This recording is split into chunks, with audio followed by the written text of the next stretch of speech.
Edgewater Insurance, located in Waukene and Greenfield, is committed to providing quality insurance products for individuals and businesses. Just like the Bulldogs revel in excellence, we revel in providing quality insurance service to our customers and community. While we specialize in crop insurance, we also offer auto, business, and farm insurance. Edgewater Insurance, a proud supporter of Quinter Bulldog Academics and Athletics. At Beck's, we are farmers at heart. For over 100 years, the Beck family has lived and farmed in central Indiana.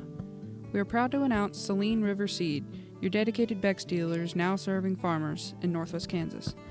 At Beck's, we are committed to helping farmers seek new challenges, push boundaries, and innovate in an ever-changing industry. That's what makes Beck's different. For more information, call your Beck's local dealer, Darren Roberts, at 785-299-0126. Harmony Farms, Kansas is a sixth-generation family farm located in Decatur County, Kansas. It was founded in 1878, and we still farm the original homestead. Harmony Farms, Kansas has been certified organic since 1987, and we're certified by the Organic Crop Improvement Association, National Organic Producers, and in Canada with the U.S. Canadian Equivalency Program. Harmony Farms offers certified organic wheat, milo, and millet both in bulk and individual packaging along with individual bags of whole wheat flour. Harmony Farms, Kansas, a proud supporter of Quinter Schools. Gove County Medical Center is your 24-hour critical access hospital located in Quinter, Kansas. Since 1925, GCMC has been providing outstanding health care to Northwest Kansas with services such as surgery, physical therapy, radiology, podiatry, lab, and much more.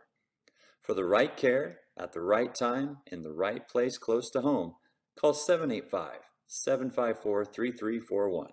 GCMC is committed to others, always. Proud supporters of the Bulldogs.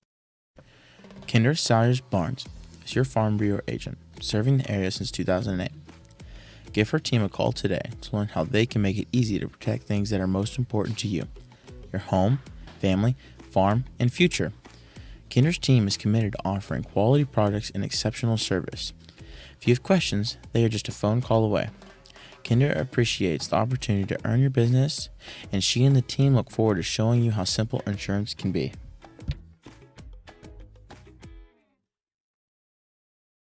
Family Market in downtown Quinter is here to provide fuel for Bulldogs of all ages. Come in and check out our variety of fresh produce, the large selection from the meat department, or food from the deli section. Offering weekly specials, Family Market has your family covered. Shop local, where we provide friendly smiles, a warm welcome, and service you can't find elsewhere. Family Market, a locally owned grocery store, is a proud supporter of all things Bulldog and Bulldog Athletics. GG&T Cattle Company is a fourth-generation seed stock producer owned and operated by Cindy, Garrett, Crystal, Reed, and Jessica Worth. They specialize in registered Slayers, Angus, and Optimizer cattle. Join GG&T for the 49th annual production sale on February 22nd, 2024 at their ranch south of Quinter. GG&T Cattle Company, proud supporters of the Quinter Bulldogs. Golden Plains Credit Union is a proud sponsor of Quinter High School. Golden Plains is a full-service financial institution with locations across Kansas. We can help you plan a future with financial stability. We have financial products and services to help you get there. Stop by to learn more about our student resources to help you reach your goals, or visit us at gpcu.org. Golden Plains Credit Union, life with a touch of gold. Gove Community Bible Church, located in Gove, Kansas, is a Jesus-driven community that is proud to support the Quinter Bulldogs. We offer worship on Sunday mornings at 10:30 a.m. If you would like to know more about our church, visit our website at www.govecbc.com or download our Faith Life app from the QR code. Be sure to follow us on Facebook as well. Good luck, Bulldogs.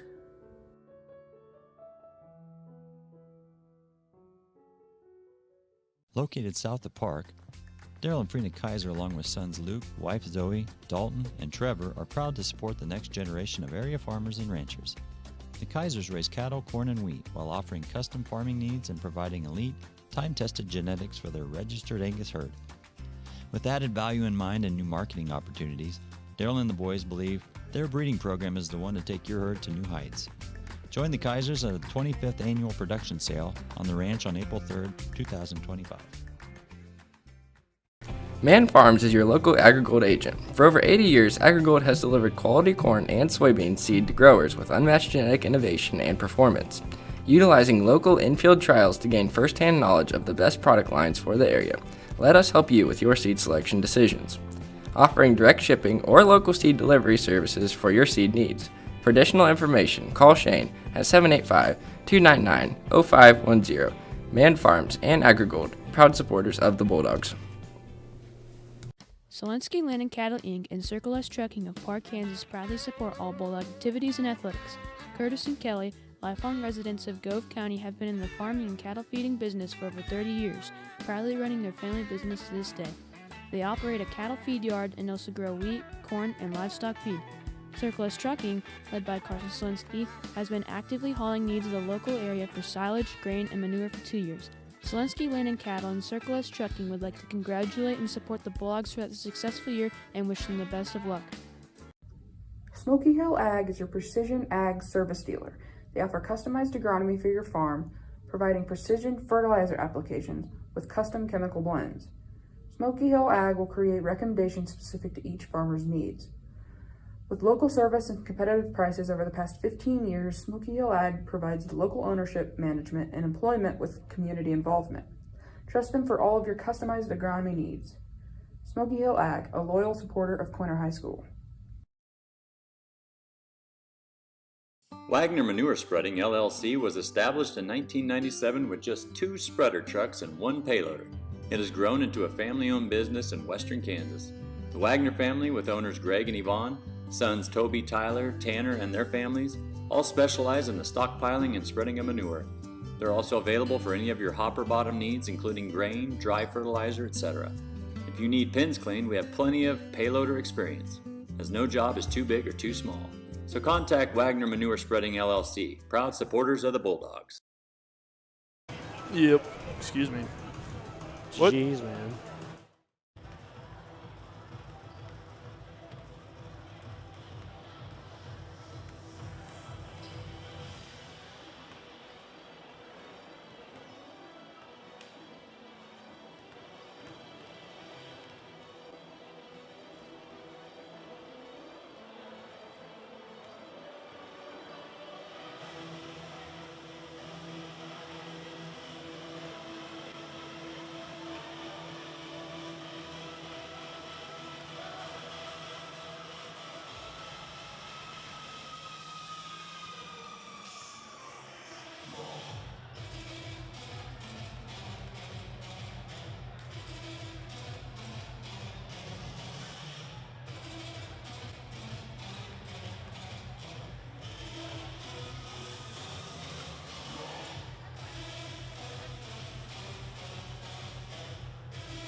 Hello and welcome back here to day 2 here at the Castle Rock Academy tournament here in Quinter, Kansas.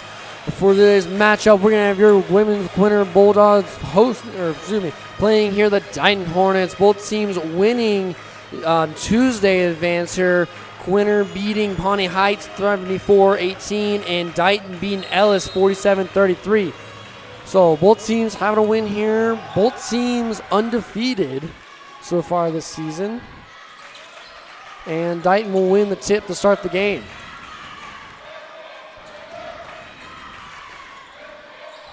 Angels moving the ball, trying to get something going here. As Myers tries driving in the paint, he's going to get tipped. And I guess not get tipped. She tries shooting, just a little too soft to go out of bounds. Well, this Quinter Bulldogs team is a really solid defensive team. That'll be something to watch. That maybe the difference maker in this matchup is this Bulldogs team is a very strong defensive team. And that's Blackwell, the freshman, trying to make a move, gives it to Gillespie. She goes baseline, tries getting it, is going to get blocked there. That's number 11, Beach. And then she'll bring it up the floor herself. Beach gets it to Spear. Spear tries driving. It's going to get blocked, zapped out by Ballmer. She was able to push through and get the first points of the game. Gillespie, far wing, swings it over to Smith. Smith will try to make a move. Now with Blackwell. Blackwell makes a spin, looks to drive, gets in there. No good, goes straight up. No momentum towards the hoop. It's going to get grabbed by Lana Spear.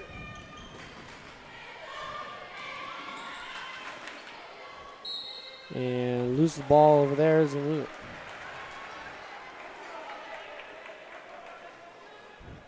So now Lee Quinter with the ball back after the ball goes out of bounds. Quinter still looking for their first points. As Gillespie tries driving, he's getting it stuck. He's going to kick it out to Briggs. Blackwell look to shoot, nothing. She'll try driving baseline. Up, no good. As they get stripped away, that's Riley James. And she'll push it off the floor. Gets it to Spear. Spear tries to get it in there. And Ballman's going to hit it. She'll get fouled and she'll shoot a line, go to the line, shoot a pair. Well, and this is something we saw in their very first game of the season, but the Bulldogs have to be careful on foul count. We talked about it in that first game of the season where they really struggled to keep their foul count down, and they've got to be careful and wary of that, especially in a matchup like this where they're playing a team who can shoot the ball well at the free throw line. So as the first one for Spear is good, second will follow just the same as they take a 4-0 lead. And Smith will bring it down for the Bulldogs. Rockwell gets a long pass inside the Gas, right under the hoop. It's tipped away, but saved by Briggs. Briggs is going to try to go up there, and she'll bank it in for 2. It's a nice take there by Mia Briggs. So the Hornets try pushing it down the floor. Press from front is going to be broken as they get across half court. That's number 5, Myers. Myers tries driving, tries kicking out, but loses it. And Smith grabs it. She'll get a push. But Smith is going to lose it on the dribble, and she'll get a call for a carry. Unfortunate turnover there for the Bulldogs. They did a nice job at getting into that passing lane and stealing the ball away, and now they're going to have to give the ball right back to the Hornets, who could make something happen here on offense. That's number 5, Myers. Tries going in there, driving, no good. Long pass, try to get it to Blackwell. It's just coming a little too hot, and she loses it. It goes out of bounds. It's back to the Hornets.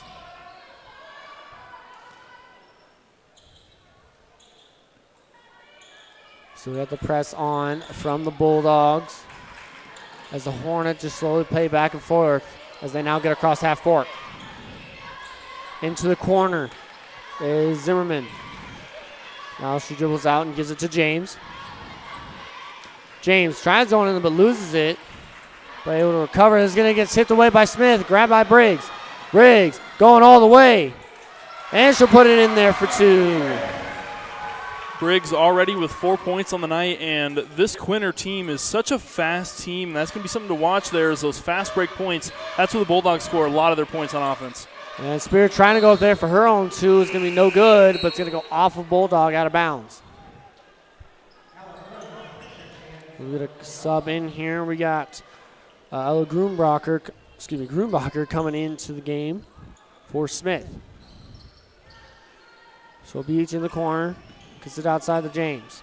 James looking to drive. Met by Getz, though, and blocked. Excuse me, she's going to get fouled. That one's going to be on Cameron Getz. Yeah, and Getz wasn't quite set, and I think that's where they got her.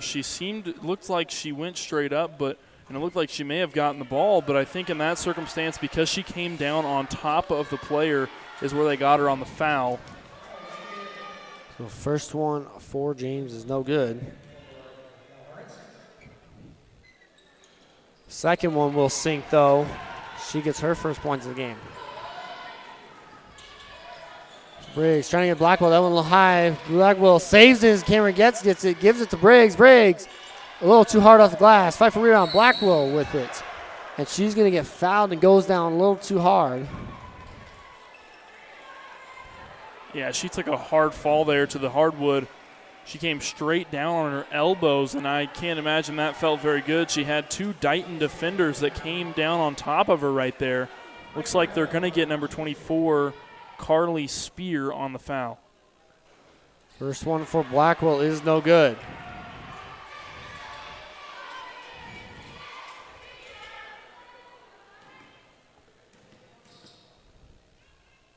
Second one for Blackwell, long.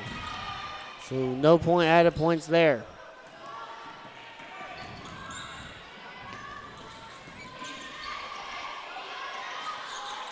Shot from three from James, no good. So the Titans trying as they fight for the rebound.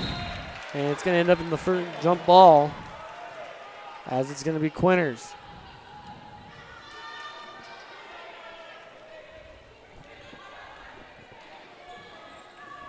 As now Mia Briggs gets it to Blackwell. Blackwell taking her shot from the three. Long, no good. And the rebound's going to end up in Alana Spear's hands. As that's going to be James once again looking to drive. As she'll get fouled once again. So she'll go to the line and shoot two. And it looks like they're going to get Camry Getz on the foul there. That's going to be definitely a big loss for this Bulldogs team, as she now has 2 fouls, and I'm sure she's going to take a seat here after that. First one from James is good. Gets her second free throw.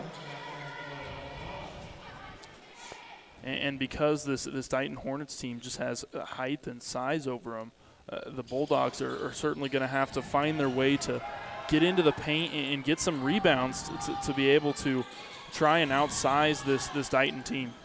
So the second one no good. It's going to leave Gillespie trying to take advantage of the home. No good. Ballman gets the rebound, but it gets tipped away as she tried kicking it out. And we're going to get a quick timeout here from the Dighton Hornets. 6-4 here is the Hornets' lead here in the day 2 of the Castle Rock Academy tournament. Some sponsors for the Quinter Bulldogs: Kendra Barnes at Farm Bureau Financial Services, here to help you protect what matters most in life. Kaiser Angus, certified Angus beef sellers and proud supporters for the Bulldogs. Selinsky Land and Cattle Company, wishing the Bulldogs good luck during the 2024-2025 school year. Smoky Hill Ag, serving Lane, Logan, and Gove counties. Gove County Medical Center, your comprehensive healthcare provider in Northwest Kansas. Healing through caring, Gove County Medical Center. Family Market, your hometown grocer, go Big Red. And GG&T Cattle Company. The Worth families are proud supporters of the Quinter Bulldogs. So we come back here as after a quick timeout to save the ball from the Hornets as they lead 6-4. And that's James trying to get it in there. She'll lose it out of bounds. So right there, quick after the timeout, the Bulldogs will get the ball. Gets it inside to Gillespie. Kicks it to Briggs. Briggs with a wide open three, a little long. But Blackwell trying to fight for the rebound. She gets it. And she'll try driving baseline, but she's going to get stopped and kicks it out. Briggs turning to Smith. Gillespie. Gillespie with her three. What a shot there. Bryn Gillespie is such a playmaker for this Bulldogs team, and there it is again for the senior. The 5'7" senior is such a good shooter. And right there, it's going to get another more points here for, that's Carly Spear. It's going to get her first points. After a quick turnover there from the Bulldogs, it'll go back to the Hornets. As we're going to fight for the ball, it's going to end up in a jump. Stays with the Hornets this time.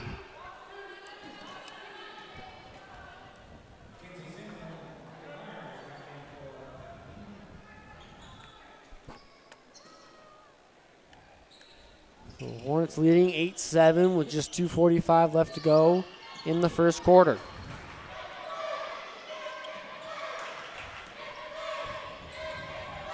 Hornets trying to get inside there to Spear. Ends up in another jump ball, so the arrow will be pointing for the Bulldogs. And that's not something we see, or excuse me, that's a lot of something we see here with the Bulldogs. A lot of jump balls, a lot of fighting for it. Yeah, without a doubt. Jump balls are definitely one of the trademark things that we see in these girls' games here at Quinter. Quinter girls trying to get it back. It almost gets picked away as it's a fight for the ball on the floor once again. That was Myers. And with that, another picking of jump balls. It's going to go back to the Hornets.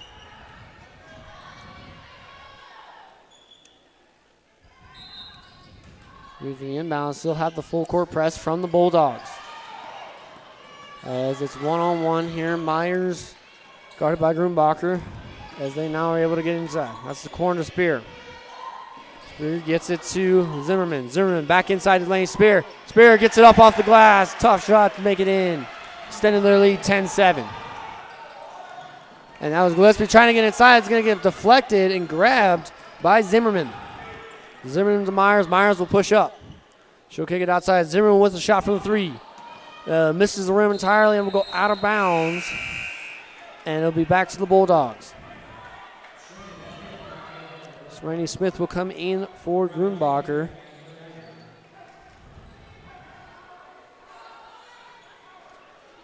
Bulldogs looking to try to get something going here before the end of the first. Minute 45 left to go. Ballman trying to get inside Gillespie. His fight for it. And going to talk about who went out. I believe they're going to call it a jump ball. Looks like he doesn't quite know who it was on, so ball's going to stay with the Bulldogs. Gets it inside the black ball. Smith will take it back. She's just cut up the open wing. As it looks like James might be called for her foul in the corner.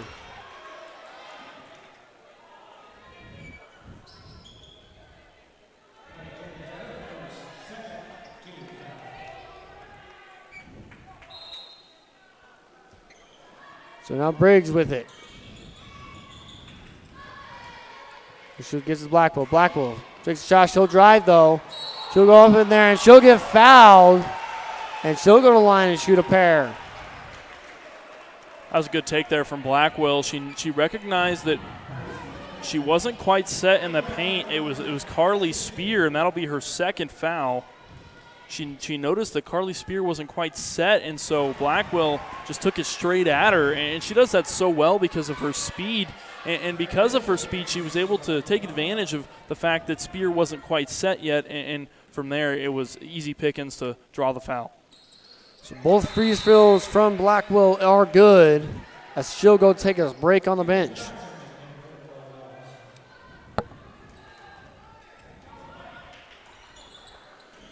So now the Hornets trying to move the ball. Long pass there to Zimmerman. Zimmerman try getting inside there to Spear. She does. And Spear will get fouled. Carly Spear. So she'll go to the line and shoot her pair. That one's going to be on Ballman, her first.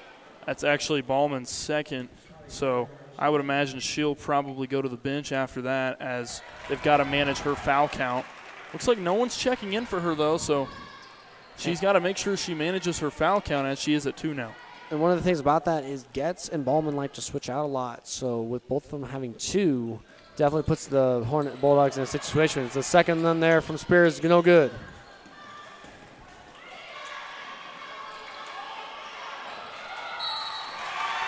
There's a foul here, and we'll go back to the line and shoot two. Some mess going on. I'm trying to get the ball back. This one's going to be on Johnson. Hornets with a 2-point lead has a chance to extend it to 4. First one bounces in off the backboard, and it's good.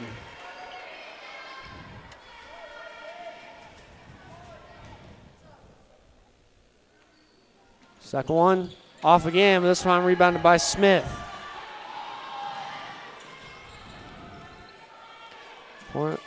Bulldogs down by 3, under a minute. And that's going to be a foul. This one's going to be on Spear. It's going to be her third. Yeah, and I would imagine that's going to have her on the bench until the end of the half, because 3 fouls before the end of the first quarter is going to be pretty detrimental for her. And comes for her relative Lana Spear. Is this one trying to get it Smith, or excuse me, Gillespie, and that one was no good.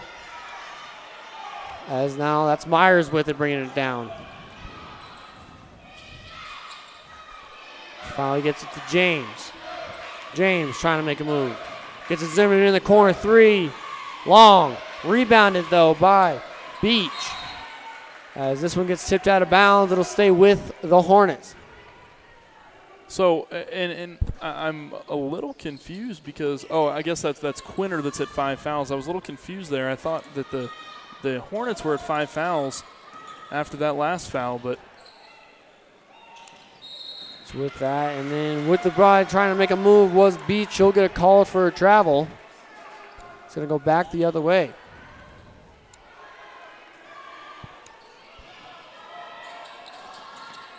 So the corner was Johnson. She's able to get it out.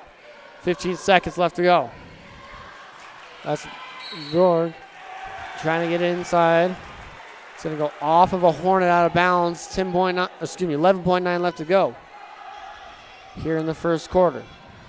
Smith with it now.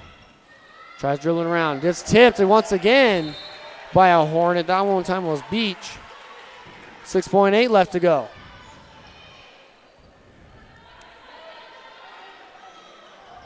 Smith looking for some. Finds Brown. She'll go and drive. Gets to the Ballman. Ballman tries putting one up. No good. So, at the end of one quarter of play, Hornets lead 12-9 here in day 2 semifinals. We'll be right back. Edgewater Insurance, located in Waukene and Grainfield, is committed to providing quality insurance products for individuals and businesses. Just like the Bulldogs revel in excellence, we revel in providing quality insurance service to our customers and community. While we specialize in crop insurance, we also offer auto, business, and farm insurance. Edgewater Insurance, a proud supporter of Quinter Bulldog Academics and Athletics. At Beck's, we are farmers at heart. For over 100 years, the Beck family has lived and farmed in central Indiana. We are proud to announce Saline River Seed, your dedicated Beck's dealers now serving farmers in northwest Kansas. At Beck's, we are committed to helping farmers seek new challenges, push boundaries, and innovate in an ever-changing industry. That's what makes Beck's different. For more information, call your Beck's local dealer, Darren Roberts, at 785-299-0126. Back to the second quarter of play here. Quinter Bulldogs taking on the Dighton Hornets second day semifinals. The winner of this game will go play Rawlins County here as they won against over Oakley 44-42 just the game before. So with that, Hornets will start with the ball. Try to get inside. Long 3 from Myers. No good. There's a fight for rebound. It's going to end up in a jump ball. This one's going to go to the Bulldogs.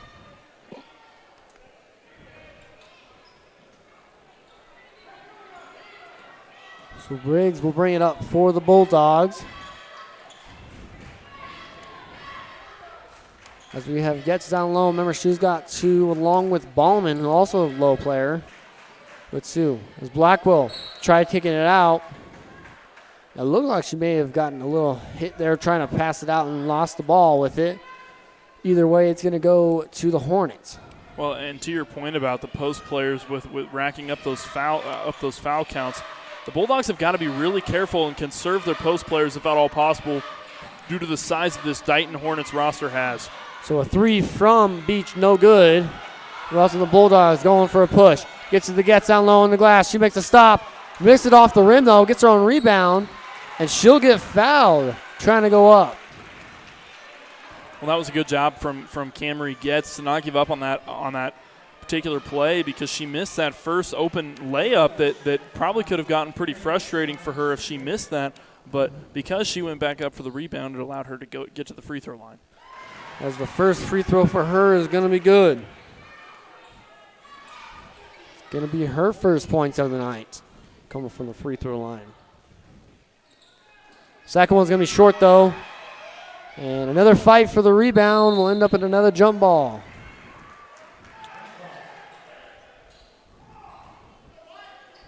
This girls basketball probably changes the arrow for the jump ball enough for every team here in the tournament.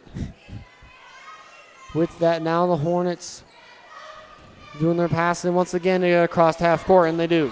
James with it. Now with Beach. Gets it inside to Spear. Spear, nice little floater there. It's going to be a little too tough. As now Gillespie gets to the Blackwell. Blackwell fakes the shot as she loses it. As it's going to be another jump ball as it looks like Spear was trying to take it away from her. Well, Blackwell kind of lucked out there that they called that jump ball because she was getting ready to slip away from that. Gets it inside to Gillespie. She'll get fouled for 2. Looks like they're going to get number 12 on the foul. That's going to be Kinsey Zimmerman. That's her first personal foul. Certainly been a battle of the post players so far, at least physicality-wise, as both teams with post players with two and three fouls on both teams. So certainly going to be interesting down the stretch if neither team can manage the foul count for their post players. I definitely agree. Definitely been an inside game. There's only one successful free has gone down. That one's for Quinter. Speaking of what it was from Gillespie, she almost was able to pick that one off. The Hornets were able to recover. Gillespie now leading the scoring for the Bulldogs with 5 points. So Myers tries to make a move drive. Bounces off her foot, though. And she'll end up fouling Smith.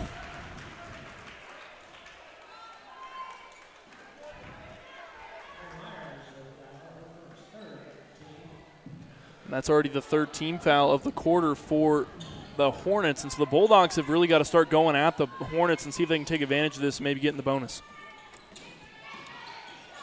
So here we go. Blackwell trying to drive. Hard off the glass, though. So the Hornets will get the rebound and push back down themselves. James guarded by Smith, full court. She gets across. Gets a nice screen there from Spear. But James loses it trying to go inside. James back with it at the top of the key. It's another screen from Spear. She goes up for the shot, no good. Rebounded by Beach. Beach will be able to put the putback in there.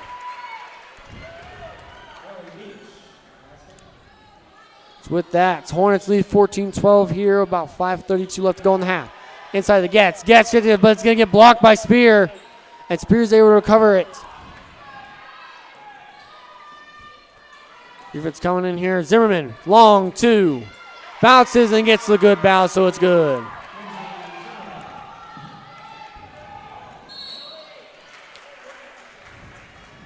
Loses it. It's going to stay with the Bulldogs, though.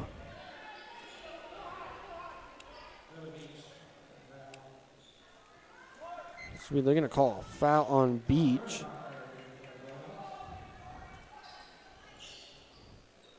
Long shot here from Briggs, no good. A little bit uncharacteristic of the Bulldogs so far as they do shoot the ball outside the arc fairly well. I'm surprised we haven't seen more three-point shots. Nice shot inside the Blackwell, no good. It comes short. As I believe that's Beach there ripping it away. And we'll get the first foul of that quarter from the Bulldogs. This one was on Blackwell, her first.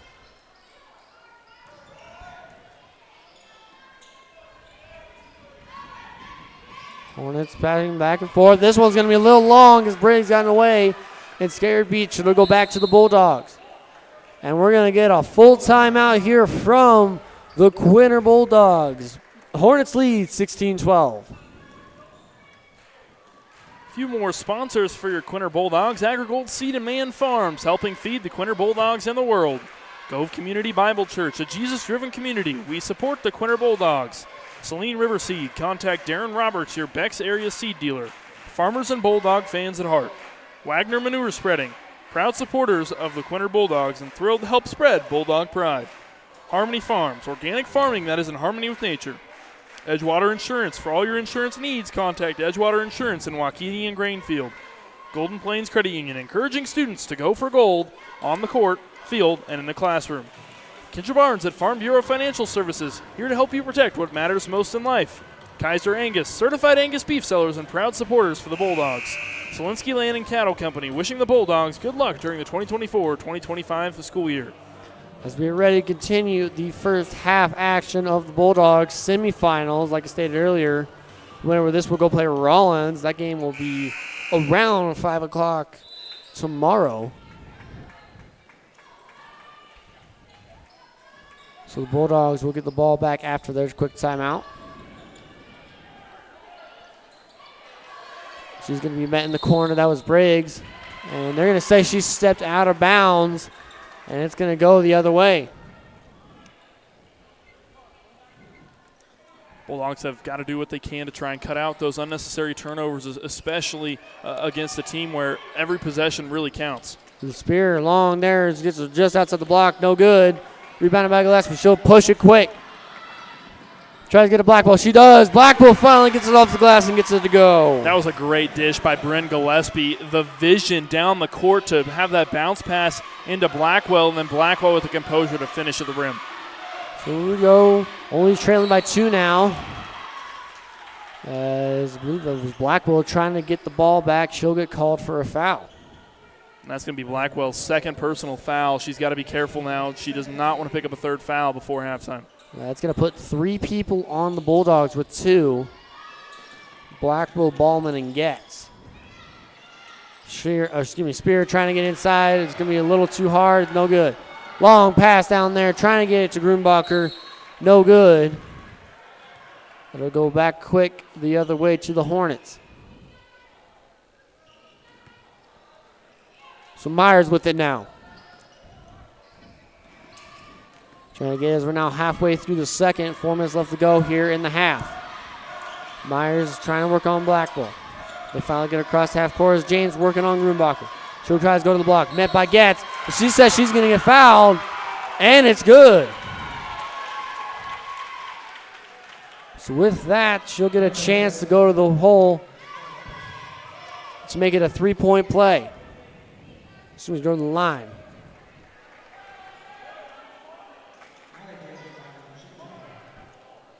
So that's going to be Getz's third foul, and that's definitely going to be a pretty substantial loss for the Bulldogs, at least until the second half, as she is really one of the main sources of rebounding for this Bulldogs team. I definitely agree with you there. As now the Bulldogs find themselves trailing 19-14. Grunbacher trying to drive, gets tipped and blocked.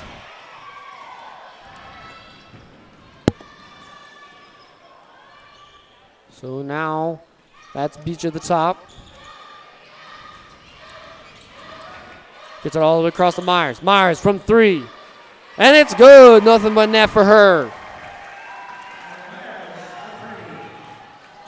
Hornets' first 3 of the game.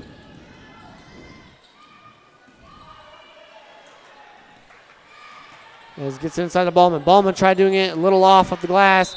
And the Hornets, off the Hornets last, as that was Beach trying to save it. Which came in a little too late.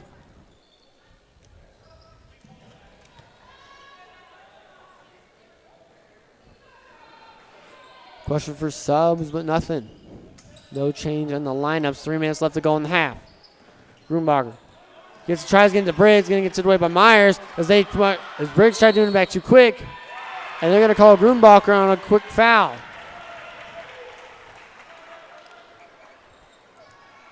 Grunbacher's first one. Both teams with 4 team fouls apiece, so certainly going to be interesting going down the stretch here, going into halftime, as to which team's going to get the bonus first and which team can take the most advantage of that, as the Bulldogs are starting to kind of slip away from this Dighton team, as the Dighton Hornets lead by 8 going into this more than likely final timeout of the half. Definitely agree with you there. It's so hard. They've been trying to get it inside, but the height-wise, there's so many blocks there. Blackwell just haven't been able to get anything up clean or just completely deny it whatsoever.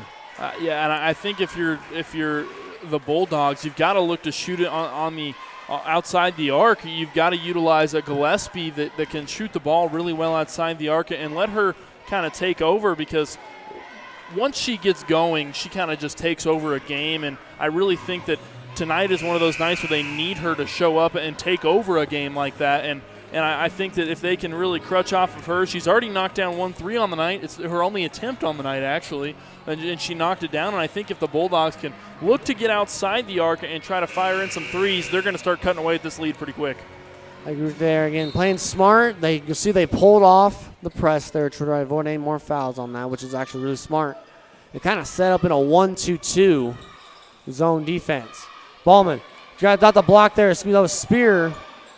Blocked by Ballman. He's going to rebound and Beach with the long 2. I think that was Zimmerman on the 2. She had that mid-range jumper there on the baseline. Excuse me. Right, it was Zimmerman there.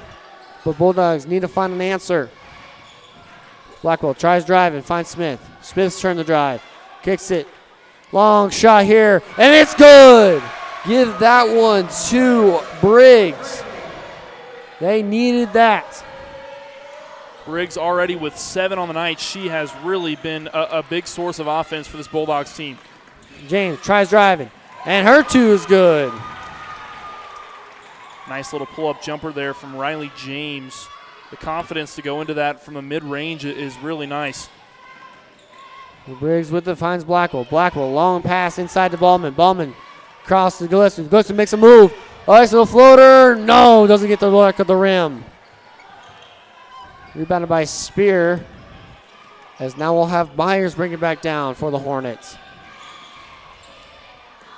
Gets a screen from James. Myers gets it out to Beach. Beach to James. James will drive.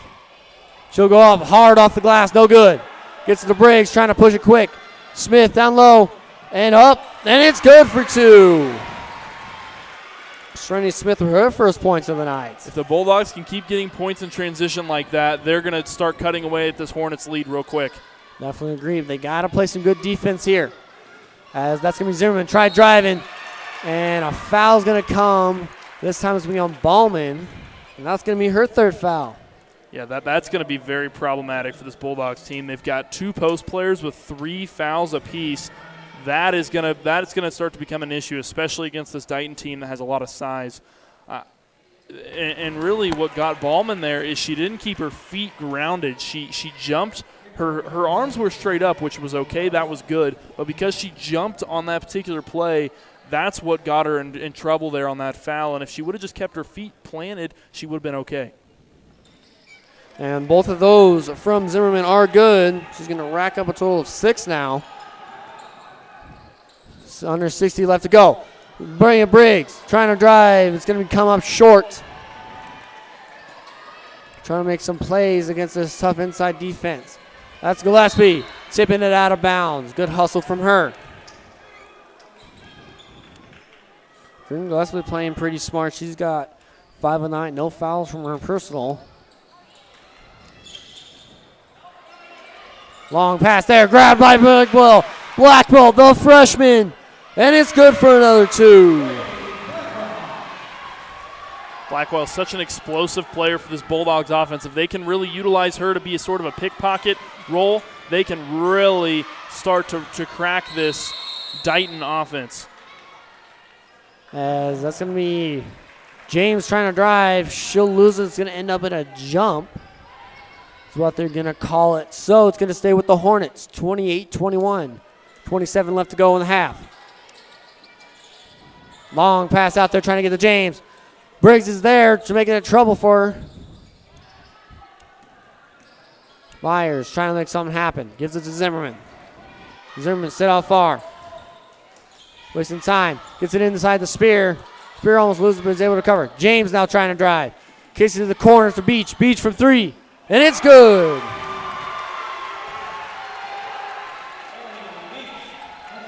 Beach trying to get inside the Smith. Smith, the last effort. No good. So, to go into the half, Dighton leads by 10, 31-21 here in the semifinals. Make sure to stick around for the second half of play. We'll be right back. Harmony Farms, Kansas is a sixth-generation family farm located in Decatur County, Kansas. It was founded in 1878, and we still farm the original homestead. Harmony Farms, Kansas has been certified organic since 1987, and we're certified by the Organic Crop Improvement Association, National Organic Producers, and in Canada with the U.S. Canadian Equivalency Program. Harmony Farms offers certified organic wheat, milo, and millet both in bulk and individual packaging along with individual bags of whole wheat flour. Harmony Farms, Kansas, a proud supporter of Quinter Schools. Gove County Medical Center is your 24-hour critical access hospital located in Quinter, Kansas. Since 1925, GCMC has been providing outstanding health care to Northwest Kansas with services such as surgery, physical therapy, radiology, podiatry, lab, and much more. For the right care, at the right time, in the right place close to home, call 785-754-3341. GCMC is committed to others, always. Proud supporters of the Bulldogs. Quinter High Barnes is your Farm Bureau agent, serving the area since 2008. Give her team a call today to learn how they can make it easy to protect things that are most important to you, your home, family, farm, and future. Quinter's team is committed to offering quality products and exceptional service. If you have questions, they are just a phone call away. Quinter appreciates the opportunity to earn your business, and she and the team look forward to showing you how simple insurance can be.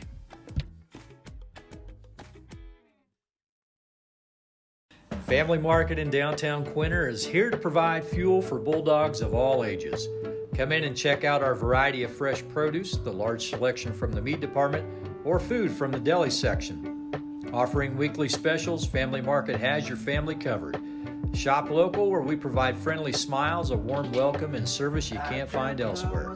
Family Market, a locally owned grocery store, is a proud supporter of all things Bulldog and Bulldog athletics. GG&T Cattle Company is a fourth-generation seed stock producer owned and operated by Cindy, Garrett, Crystal, Reed, and Jessica Worth. They specialize in registered Slayers, Angus, and Optimizer cattle. Join GG&T for the 49th annual production sale on February 22nd, 2024 at their ranch south of Quinter. GG&T Cattle Company, proud supporters of the Quinter Bulldogs. Golden Plains Credit Union is a proud sponsor of Quinter High School. Golden Plains is a full-service financial institution with locations across Kansas. We can help you plan a future with financial stability. We have financial products and services to help you get there. Stop by to learn more about our student resources to help you reach your goals, or visit us at gpcu.org. Golden Plains Credit Union, life with a touch of gold. Gove Community Bible Church, located in Gove, Kansas, is a Jesus-driven community that is proud to support the Quinter Bulldogs. We offer worship on Sunday mornings at 10:30 a.m. If you would like to know more about our church, visit our website at www.govecbc.com or download our Faith Life app from the QR code. Be sure to follow us on Facebook as well. Good luck, Bulldogs.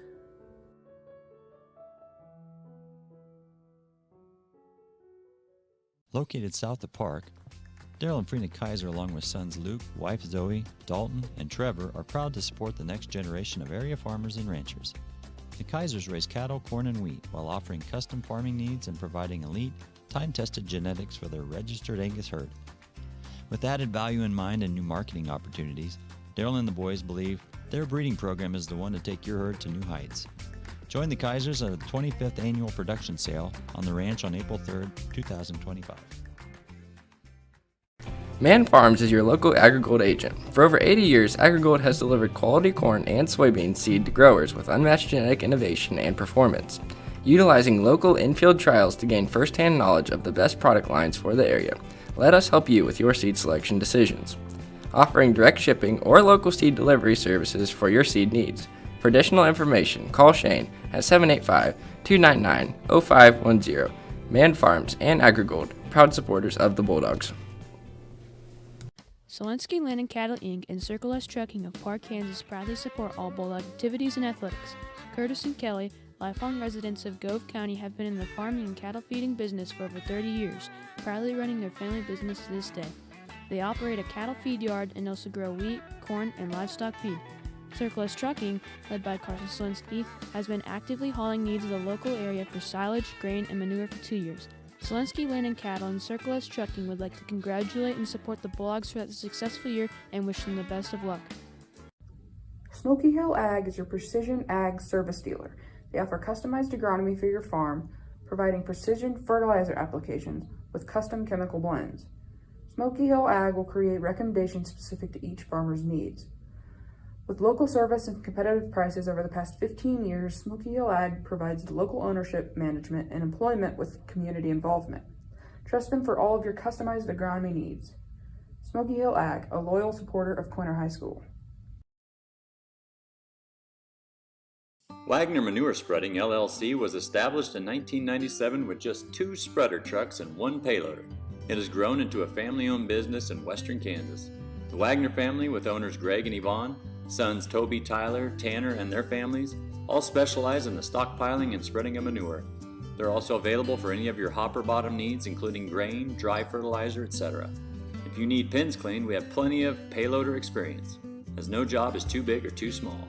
So contact Wagner Manure Spreading LLC, proud supporters of the Bulldogs.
Hello and welcome back here to Quinter, Kansas, here home of the Bulldogs, as we're day 2 semifinals for the Bulldog taking on the Dighton Hornets. Hornets going to halftime, leading 31-21. Eli, what are you thinking here? What's going on? Yeah, so the Hornets have a lot of size over this Bulldogs team, and that's really killed the Bulldogs offensively. The Bulldogs offensively have to look to work the ball inside and move it back out, and then allow shooters like Gillespie or Blackwell to shoot outside the perimeter and start chipping away at this Hornets lead. As for the defensive side of things, the Bulldogs are getting called for a lot of fouls, and it's hard, especially because Dighton has the size advantage over them. The Bulldogs need to look to try and avoid letting the Hornets set up their offense, and so that the Hornets can't get into the interior and take advantage of that matchup. And so if the Bulldogs can do that and try to alleviate and eliminate some of these fouls, I really think the Bulldogs can start chipping away at this lead.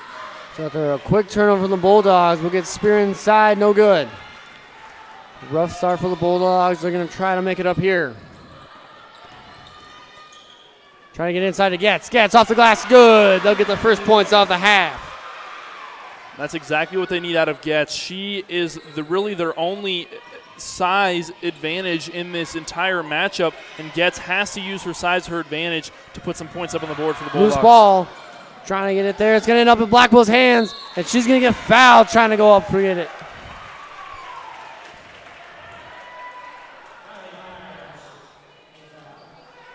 Riley Myers with that foul. It's going to be her second, first team, and first one of the half. Last one from Blackwell is going to come up short.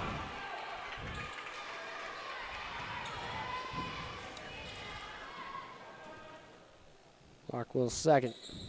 It's rims around, no good. She made two earlier. Missed these two. As James tried to bring it down, loses it. As Gillespie tries getting it, and that's going to be Beach had it and then fell on it. Excuse me, Zimmerman had it and she fell on it. She'll get called for the travel. And that's where the Bulldogs really have the advantage over the Hornets, is their speed. If they can use their speed to their advantage like that and intercept those passes, or even cause them to break their flow and their rhythm, I really think the Bulldogs could take advantage of that. Got stuck, Briggs. Blackwell trying to come to her saver, and it does. Smith now with it. Gets a screen from Blackwell. Gillespie trying to drive. Gets to the Getz. Getz going up again, but that one's going to get tipped away and grabbed by Spear. That's one of the things that struggle with Spear, is so tough to get a ball up against. She's showing it right there. Screen there for Spear. Inside shot from Zimmerman. Off the backboard, no good. And off the rebound, Blackwell's going to get fouled. This one's on Myers again. She's got three now, two quick ones. As number 25, Burns, will come into the game for Myers. So we'll have Mia Briggs bring it down for the Bulldogs. Briggs trying to drive. Off the glass. She'll get it in there. She's doing quite well. That is her ninth. And immediately Smith's going to get called for a hit. It's going to be her first. Like you talked about, Bulldogs got to be aware they had 10 in that first half. That's their first one. It holds up to 11 as it tipped away. Grabbed by Blackwell. Blackwell's up, and she'll get it in there. I'm sensing the energy and the tides turning here for the Bulldogs. The energy that I'm feeling amongst this team is just unmatched. And they're going to be in there for Spear. Smart play from Getz to avoid the foul. So we have Mia Briggs trying to drive once again. And she'll get fouled on the floor. So we'll get this one out of bounds on the baseline. This one's on James.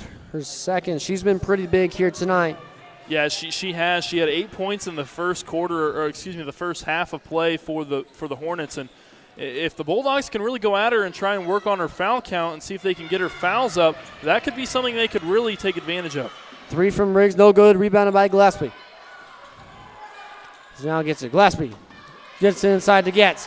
Getz trying to make a move on Getz, and she's going to get fouled by Spear.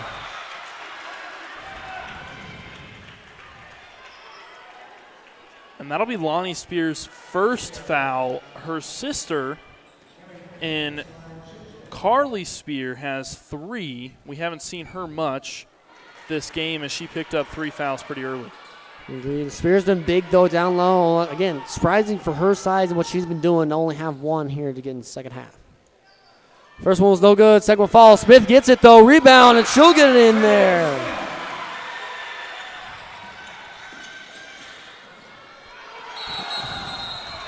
As we're going to get a travel here as the Dighton Hornets, we might see a quick timeout here shortly if this keeps up, as they've only been able to score 1 bucket coming from Spear. 29-33, remember when we started the half, down, as Spear tips that one away and gets it back to the Hornets. James now with it, trying to make it go. Finally gets it across half court, gets it alone though. Zimmerman to Spear, Spear gets it in there, as it's it for 2. And that's okay. If you're Coach Havilis, you're okay with Getz not fouling right there because they cannot afford to lose her this early into the half. Agreed there with you. And that's another foul there. Leave now. That's going to send us into bonus already for the Bulldogs. Spears second. Gets first one is good. It's going to total her up to 4 points. As we'll see Myers come into the game. And we'll get a timeout from the Hornets there. Bulldogs making a comeback. Only down 5, 35-30. As with just 5 minutes left to go here in the third quarter. A few more sponsors for your Quinter Bulldogs. Smoky Hill Ag, serving Lane, Logan, and Gove counties. Gove County Medical Center, your comprehensive health care provider in Northwest Kansas, healing through caring. Gove County Medical Center. Family Market, your hometown grocer. Go Big Red. GG&T Cattle Company. The Worth families are proud supporters of the Quinter Bulldogs. Agrigold Seed and Man Farms, helping feed the Quinter Bulldogs and the world. Gove Community Bible Church, a Jesus-driven community. We support the Quinter Bulldogs. Saline River Seed, contact Darren Roberts, your Beck's area seed dealer. Farmers and Bulldog fans at heart. As we're back here to continue the third quarter of action. Second free throw from Getz. She made the earlier one, but just before that is good. Makes it up for the 2 she missed. And the Hornets finally able to get it into Myers. James go pass and go on to Beach. Beach will dribble it down. Gets it tipped away by Blackwell. Blackwell, no one between her and the hoop. She'll bring it all the way, and it's good. She's got 4 points just here in the second half. And that bucket put her in double figures on the night. She's got 10 now. So Myers trying to make something happen. So James. James does trying to make the drive. And is going to call a foul on Serenity Smith, saying she was kind of giving a little too much contact on the drive. It's going to be her second, team second. As we're going to get Ella Grunbacher coming in to give Smith the break.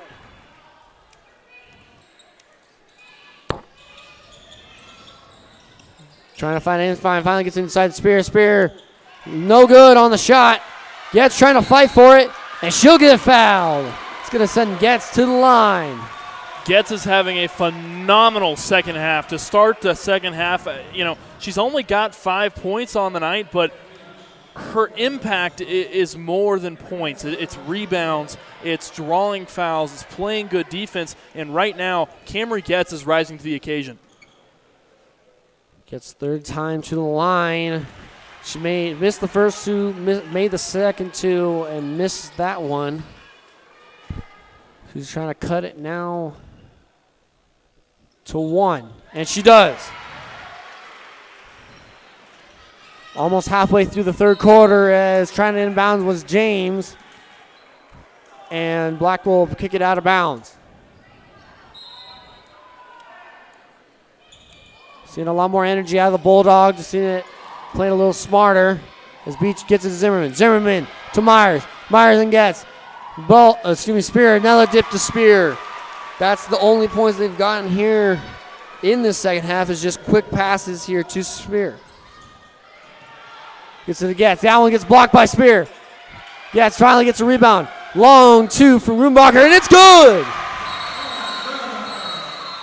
Roombacher gets her first points of the game, and we're going to get a full timeout here from the Bulldogs. Bulldogs trailing 37-36, 3:57 left to go. Few more sponsors for your Quinter Bulldogs. Wagner Manure Spreading, proud supporters of the Quinter Bulldogs and thrilled to help spread Bulldog pride. Harmony Farms, organic farming that is in harmony with nature. Edgewater Insurance, for all your insurance needs, contact Edgewater Insurance in Waukegan and Grainfield. Golden Plains Credit Union, encouraging students to go for gold on the court, field, and in the classroom. Kendra Barnes at Farm Bureau Financial Services, here to help you protect what matters most in life. Kaiser Angus, certified Angus beef sellers and proud supporters for the Bulldogs. Selinsky Land and Cattle Company, wishing the Bulldogs good luck during the 2024-2025 school year. Smoky Hill Ag, serving Lane, Logan, and Gove counties. Gove County Medical Center, your comprehensive healthcare provider in Northwest Kansas. Healing through caring, Gove County Medical Center. Family Market, your hometown grocer, go Big Red. GG&T Cattle Company, the Worth families are proud supporters of the Quinter Bulldogs. So here we go. Continue the third quarter action. We're halfway through it. Bulldogs trailing by 1. Remember the start of the half, they were trailing by 10, 31-21. As James found in trouble, is able to get out of it to Beach. Beach now in trouble. Finally gets Myers as they cut across half court. He's met quick by Grumbacher. Myers looking for something inside. James gets it. It's going to be met by Gillespie, and Gillespie misses the ball. Ends up giving a foul.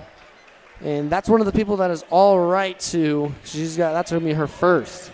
Yeah, and a lot of the guards for this Bulldogs team have fouls to give out right now, and so I think that the strategy here for Coach Matt Havilis is if you're gonna foul, let it be the guards instead of our post players who do not have fouls to give out right now. As a quick inside, as looked like Zimmerman lost it, but looked like it might have been tipped. You're gonna say it's to the Hornets. It was tipped off a Bulldog. As the Hornets now get it under their baseline once again. Long pass out to Myers. Met by Briggs. She's going to drive, dip it, and she's going to get fouled. Not sure who was the foul was on there. They're going to give that one to Briggs. It's going to be Briggs first. Almost every person on the team except for Blair Yoger has a foul now, as the Hornets are one way away from bonus.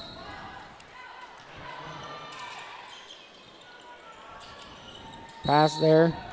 As we're going to get an offensive foul. This one's going to be on Zimmerman. Didn't quite see what happened. All I saw was a Bulldog on the floor. It was Grunbacher who drew the charge there from Zimmerman. So now it goes back the other way. Foul counts high. Gillespie going to drive. Hard off the glass, though, no good.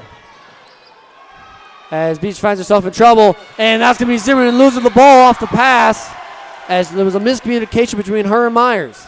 Well, I think the Bulldogs actually should have gone to the free throw line there because they're at 5 fouls now. With offensive fouls, you don't go to the free throw line with that, Okay. just defensive one. Okay. So the offensive one just changes the possession. Defensive, it will actually send you to the line.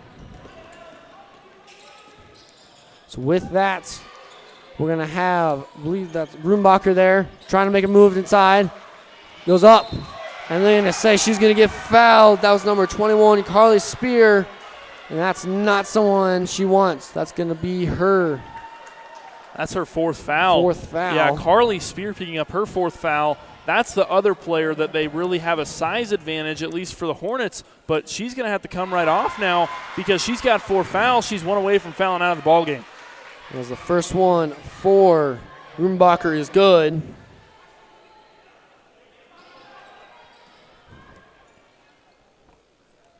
Second one's long and rebounded by Spear.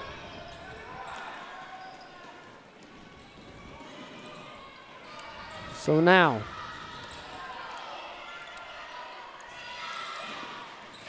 that's going to be a drive from Myers. And no good on the shot. Rebounded by Spear, and she'll be able to put it in for 2.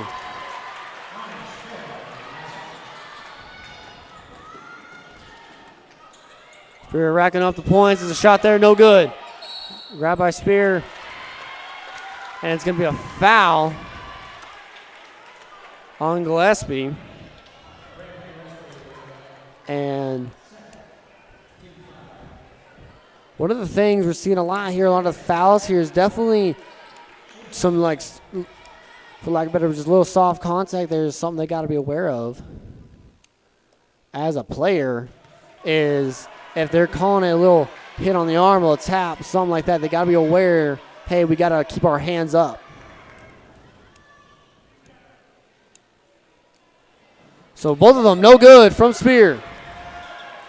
As Ballman tries pushing down, gets lifted. Find Grunbacher on the corner. She tries to drive baseline. As it's going to tip off a Hornet, go out of bounds.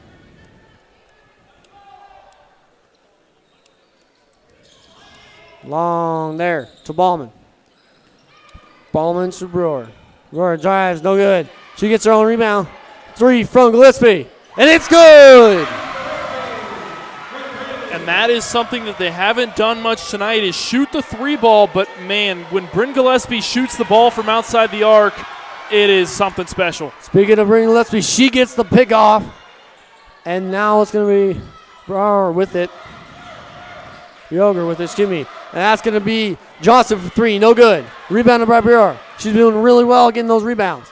Gillespie, her shot from 3 again. Rims off, finally rebounded by a Hornet. That was Spear. As now the Bulldogs lead 40-39. As a foul there. It's going to be a layup from Beach. But she's going to go line and shooter to compare.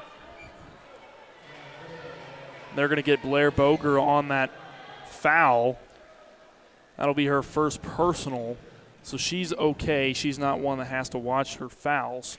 The first one from Beach is good. If I have everything right, it looks like every single player on the Bulldog side now has a foul. That would be correct. Every player that's been in the game at least has a foul for the Bulldogs. And the second one's also good from Beach. So they'll take back the lead, 41-40. As out of bounds there, no good. With that, it'll go back. Quick press there, met by Gillespie. Finds Spear as Ballman has to quickly get back. And James will get it. That's going to be Myers from 3. She had one earlier. It's going to come up short. Rebounded by Spear, though. Spear's shot, no good. Finally grabbed by Ballman. Ballman will push. Finds Johnson.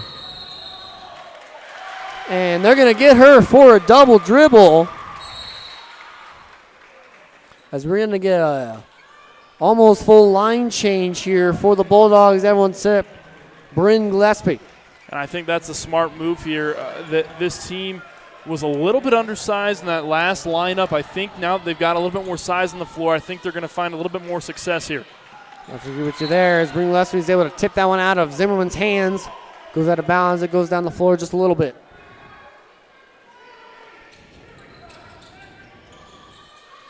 Beach trying to get it in. Finally finds Spear. Spear will drive. Hard off the glass, though, no good. Bryn Gillespie gets the rebound. She'll push it. Finds Smith. Smith down to the block. She's going to go up. Nothing. Rebounded by Blackwell, and Blackwell will get fouled. Well, I thought they were going to call the first foul where Serenity Smith threw that one up. It seemed like she might have gotten slapped, but I guess no contact was there. But Blackwell, how about that second chance point there from her? Second chance opportunity where she got that rebound. The offensive rebound really coming up big here for Blackwell. Blackwell with their third free throw made of the night ties it up at 41s. Has a chance to take the lead. 64 seconds left to go here in the third quarter. Second one is good as well. So the Bulldogs take back the lead. That's 12 points on the night for Blackwell. I mean, talk about a showing up tonight to play and performing under some high pressure. And we're speaking of high pressure, makes the Hornets make a turnover, and they're not paying attention. Smith for 3, and it's good.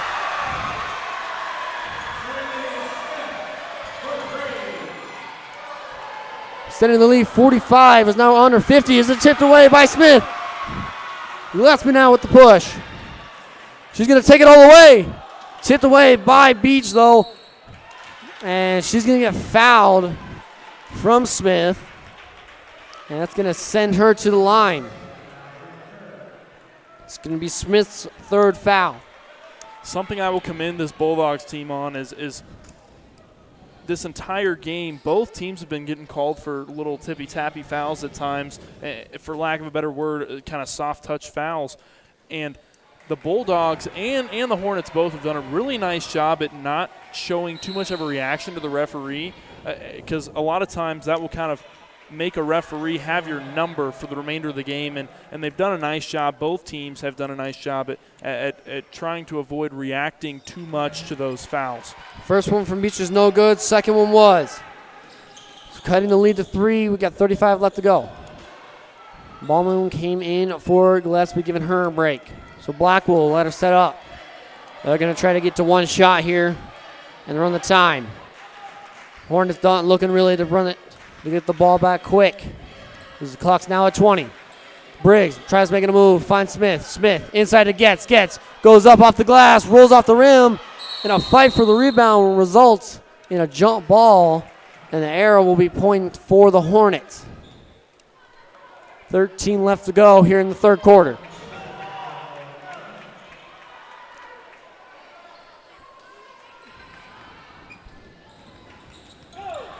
As a push here from James.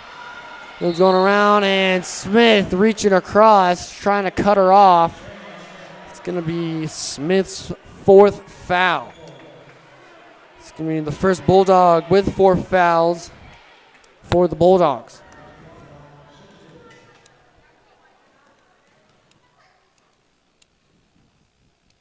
First one from James is short. Well, the upside for the Bulldogs is they have quite a bit of depth, at least in terms of guard play. And so for Gruenbacher coming in for Smith here, it's not a huge detrimental loss for this Bulldogs team for Smith to take a seat for just a little bit. Second one from James. Long. Rebounded by Getz. 5 seconds left to go on the clock here in the third quarter. Brower trying to push it. Finds Blackwell. Blackwell all the way from the back. Little right there short. So Bulldogs coming out in the third quarter, taking the lead 45-42. We got 1 quarter left to play. Make sure to stick around for that. Edgewater Insurance, located in Waukene and Grainfield, is committed to providing quality insurance products for individuals and businesses. Just like the Bulldogs revel in excellence, we revel in providing quality insurance service to our customers and community. While we specialize in crop insurance, we also offer auto, business, and farm insurance. Edgewater Insurance, a proud supporter of Quinter Bulldog Academics and Athletics. Welcome back here as we get ready for the last quarter of play. Bulldogs taking the lead after being down 10 to go in the half, 45-42. Eli, what a come out for the Bulldogs. The determination and grit from this Bulldogs team is unmatched. They've been giving 100% of their effort this entire second half, and it's shown, and it's really paid off for them. You know, morally, or mentally, it seemed like they were kind of defeated going into the locker room at halftime, and they came out in the second half with a completely new mindset, and I really think that Coach Matt Havlis really has a lot to do with this. I'd like to know what the message was to his team at halftime, because they seem like an entirely different team here in the second half. So foul counts did go up pretty high. Something to keep aware of here in the third quarter, as the pass there trying to get down low to Gillespie is going to be a little too long. So the Hornets will get it back.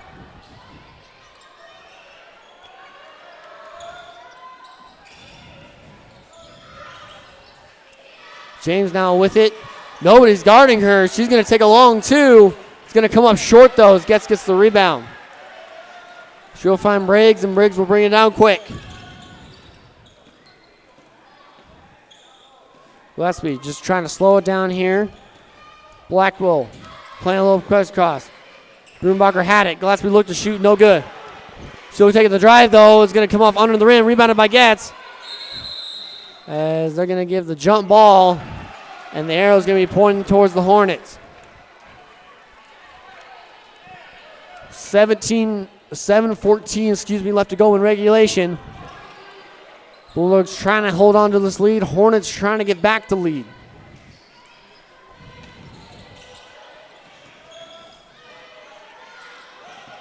And this is going to get grabbed there. Spear tried to getting it to Myers. Gillespie now with it. She's trying to take it all the way, and she's going to get fouled.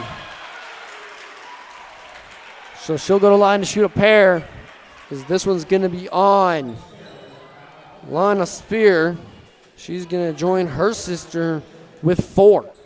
And that is a big foul for the Bulldogs to draw, because not only are they going to go to the line to shoot 2 with one of their best free throw shooters at the line, they've also drawn Lonnie Spears' 4th foul. That is a big 4th foul for Lonnie Spears, as she has really been the heart and soul of this Dighton Hornets offense. I agree with you there, and defense at that. So one of the things to take it is for the Bulldogs, but the Hornets break it. Break the press. Now Zimmerman with it. Trying to look at it inside. She does to Myers, but she's going to get trapped. Back outside of Zimmerman. Myers finds herself in the corner. Drives baseline. Mess by Getz. Long, little too wide. Briggs with the rebound. Quick to Gillespie. 3-on-1. Gets it to Blackwell. Blackwell, little spin, and she's off the glass. Way to share the wealth there from Gillespie, finding Blackwell under the goal for the sure points. Blackwell leading her team in scoring with 14 points on the night. How about that for the freshman? And that's going to be James trying to get a shot up, and Briggs is going to get called for the foul. Got the ball, but I believe her second hand kind of came in there and hit James, so James will get a chance to shoot 2.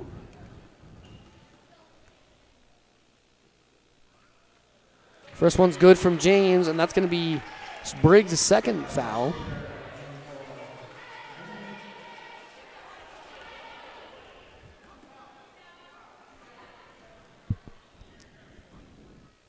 Second one is good. That's her fifth free throw made. Sixth free throw made.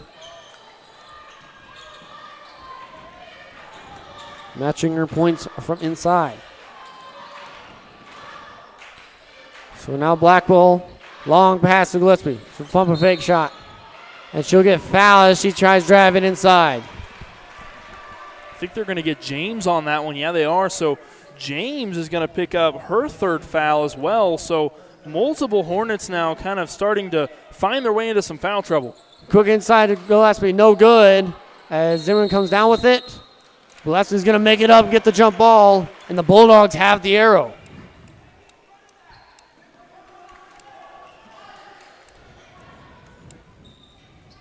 So now the Bulldogs get ready to inbound. Leading 49-44. That's a Getz. Getz left open, and that one's going to get tipped away as Getz is going to get the foul.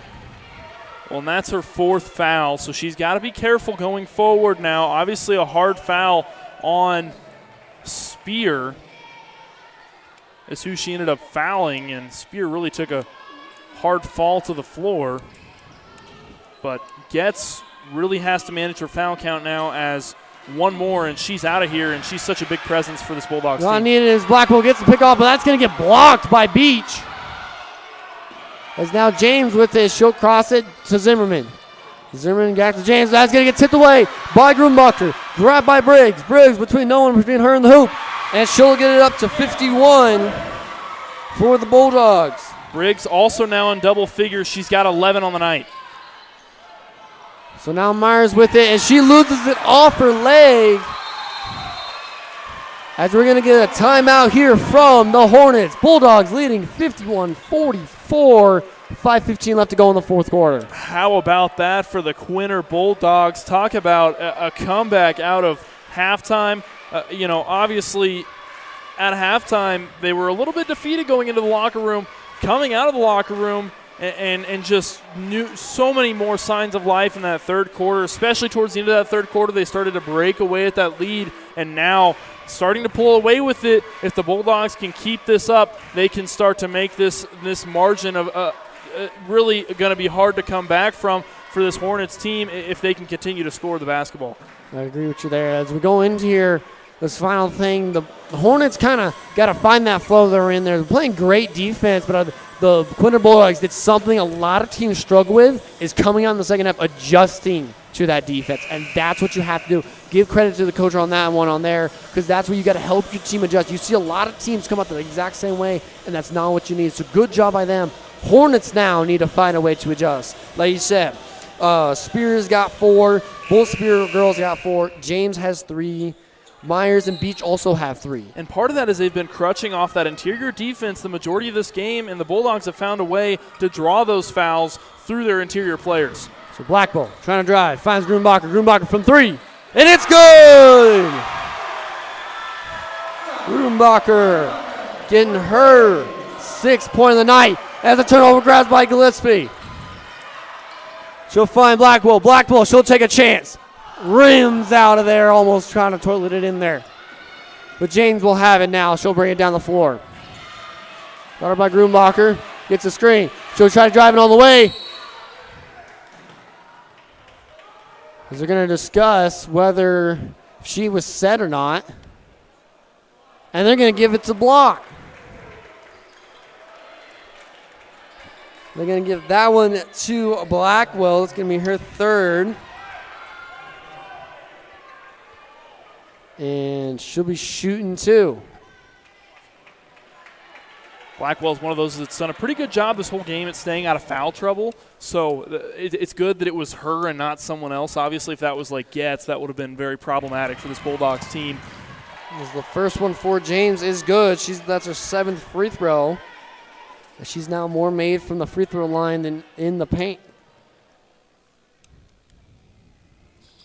The last one is good. 8 points total, 14 points overall. Long pass there. Grunbacher tipped and then fell off of Grunbacher's hands, grabbed by Spear. James finds Burnt for it. Small guard, she'll get out of it. James tries driving once again. Rims out. And this one's going to go to the Bulldogs' favor.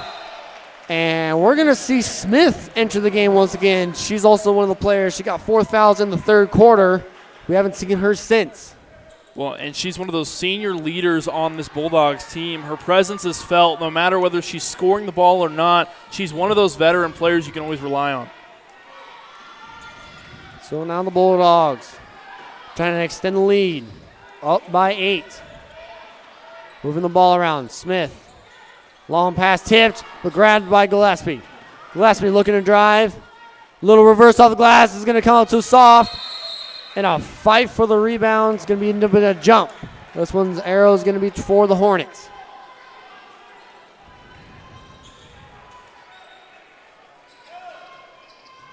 So now, Spear gets it to get it to James. As a Wolf comes in there, that was Black Bull's fight for the rebound. And they're going to say it's a foul. They're going to give it to Smith. And that's going to be Smith's 5th foul, and that's going to sit her on the bench.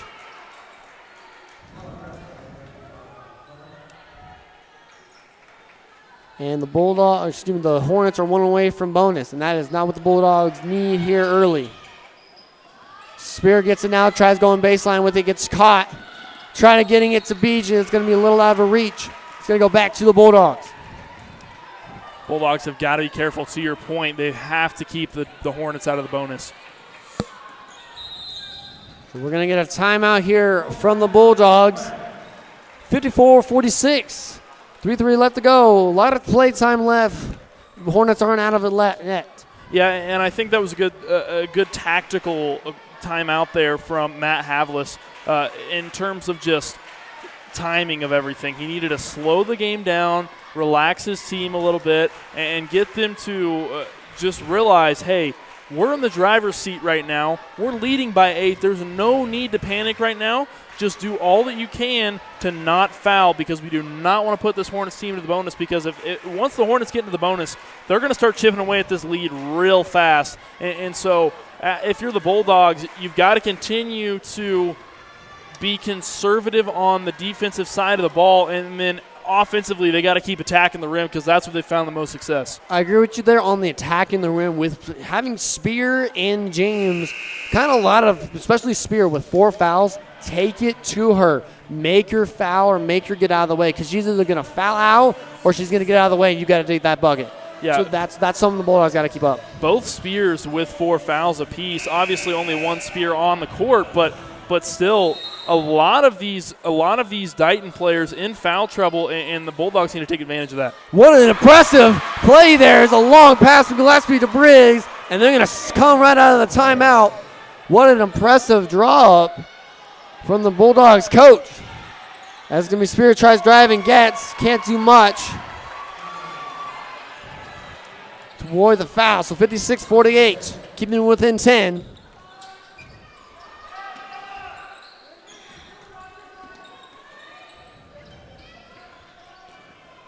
So Gillespie now with it. 3 left to go in regulation. So Grunbacher tries driving. He's going to get blocked by Spear. Loose ball on the floor.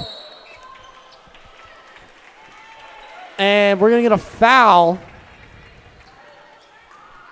on number 4. It's going to be Mia Briggs. It's going to be her 3rd.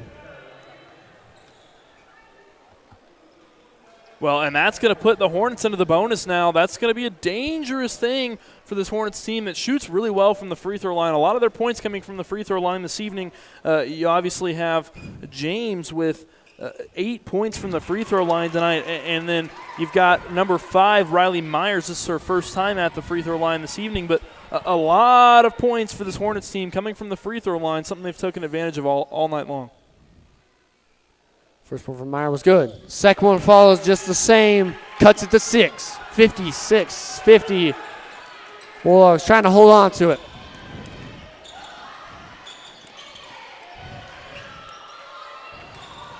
As loose ball there is going to come up on Spears' hands. As now James will have it. Bring it to that far side. She's going to drive but pull out. As Blackwell will get the pick. She's going to try to push it back off and let her team come down and reset up. She'll set it up near here, this corner bench. As Gillespie now has it. Gillespie will drive baseline. Kicks it out to Briggs. Briggs back to Gillespie. We'll find Blackwell at the top. Maybe set something different up. She'll get a screen from Grunbacher. Back over to her. Bulldogs looking like they're just trying to waste as much time as possible. And it seems to be working. Because James now with it. As no one really on the Hornets side can really foul. Screen. As the screen there is going to be a foul on the Hornets. As she kind of powered through that screen. That one's going to be on number 33, James. Riley James picking up her 4th. Well, initially I thought they were going to call the Bulldogs that foul, and it was a good call there from the referee to end up calling that defensive foul on the charge. Grunbacher tried looking inside. As we're going to get a timeout here quick from the Bulldogs, just 30-second, 56-50. As Bulldogs kind of wasted a lot of time there with that. They did. They ran off a lot of time, and that's what they need to try to do here yet again on this next time they get the ball back in bounds. Because there is still a minute and a half-ish left on the clock, they can just keep passing the ball around. The Hornets still have to give out 2 fouls, and they've got a lot of players in foul trouble that can't just give out fouls willingly. And so right now the Bulldogs need to just keep moving the ball around, keep doing their thing, and I think that they're going to close this game out if they can keep doing that. I definitely agree with you there. And one of the things, though, is they have some players on the bench that could rotate in to maybe get a couple of those fouls just to keep it up. I don't see any new faces on the floor, so I don't think fouling is going to be on their plate for this one. Gillespie, long pass. Tried doing the same thing as before, but they were ready for it. Did the safe one, get to the Grunbacher. Grunbacher will now cross half court. Blackwell tries to get inside to Gillespie. It's going to be just a little too quick. And it'll go back to the Hornets. And the Bulldogs will pull off the press. Once again, the Hornets are in bonus. So Myers with it at the top. Hornets trying to set up an offense. Finds Sphere. Sphere back to Myers. Myers gets a screen from Sphere. Myers moving in with it, and she gets it off the glass for 2. That was Myers' first points, I believe, coming inside the paint. Blackwell was able to get it out to Briggs. Briggs gets a screen from Blackwell. Briggs will go to the hole. Briggs off the glass. Doesn't get the bounce. No good. We're under 60 seconds left to go. Hornets trailing by 4, 56-52. James will get it tipped out of bounds off of Blackwell, as the Hornets will get it on the far sideline.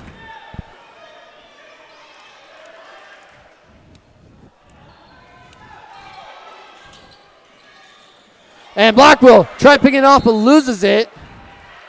Coming in a little too hot for her liking, but great hustle nonetheless. Sneaky little try there from Braylon Blackwell. Almost got the ball off that pass. Long pass to Spear. Spear almost loses it, but recovers. James now down to Myers. Myers looks to drive in the center, and she's going to get fouled. It's going to send her to the line. And they're going to give that one to Briggs. It's going to be Briggs' fourth.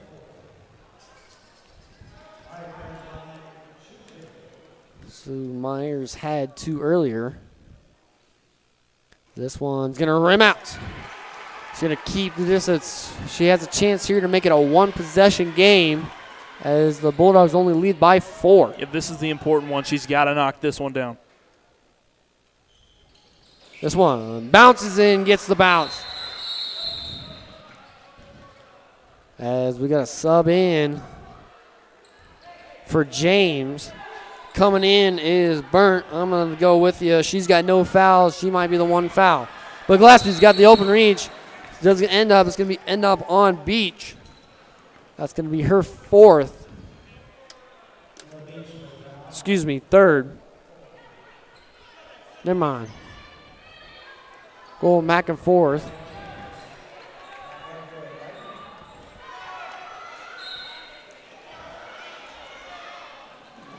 Gets it to Blackwell. Blackwell trying to make something happen. 25 seconds left to go in the game. She tries driving, gets it to Getz. No good. Rebounded by Blackwell. Just short again. Zimmerman with it. Under 20 seconds left to go. 3-point, 1-possession game. Boyle's got to prevent the 3 ball. And we're going to get a timeout here from the Hornets as they have 12 seconds left to go. Hornets just need a 3 or a 3-point play. Well, I'm surprised the Bulldogs went to the hole there on that play. I was expecting them to just pull the ball out and kind of dribble it out and see what they could do to try and draw a foul of some sort, or even get someone to pick up that foul so that they can be put into the bonus, and then they have a sure opportunity to score some buckets. But I don't know. I think they may have just panicked a little bit, may have been what happened, and now they're in a little bit of a tough situation as the Hornets have an opportunity here to tie the ball game up here. 100%. And here's what you do in these situations. Guard the 3 really well, but if they're going to drive, let them have the 2. Do not foul on it, or they'll have a chance to shoot a free throw for the 3. That is what you do. Don't give up the 3 ball, but if they're going to drive and let them have the 2. You're still up 1. This little seconds left to go. Make them foul you. Yeah, that's all you need. You're absolutely right. You just got to guard the perimeter. It's okay if they score 2 here. With 12.8 on the clock, they have to foul you. So here we go. Beach trying to get inside. Finally gets inside to James. James trying to throw up a 3. No good.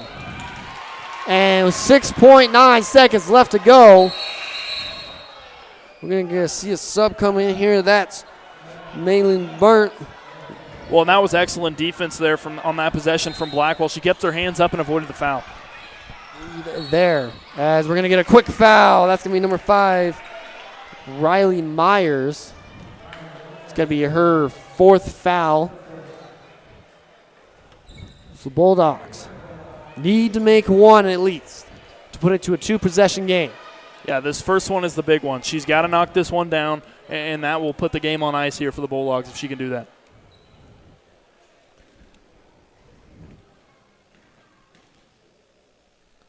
Blackwell.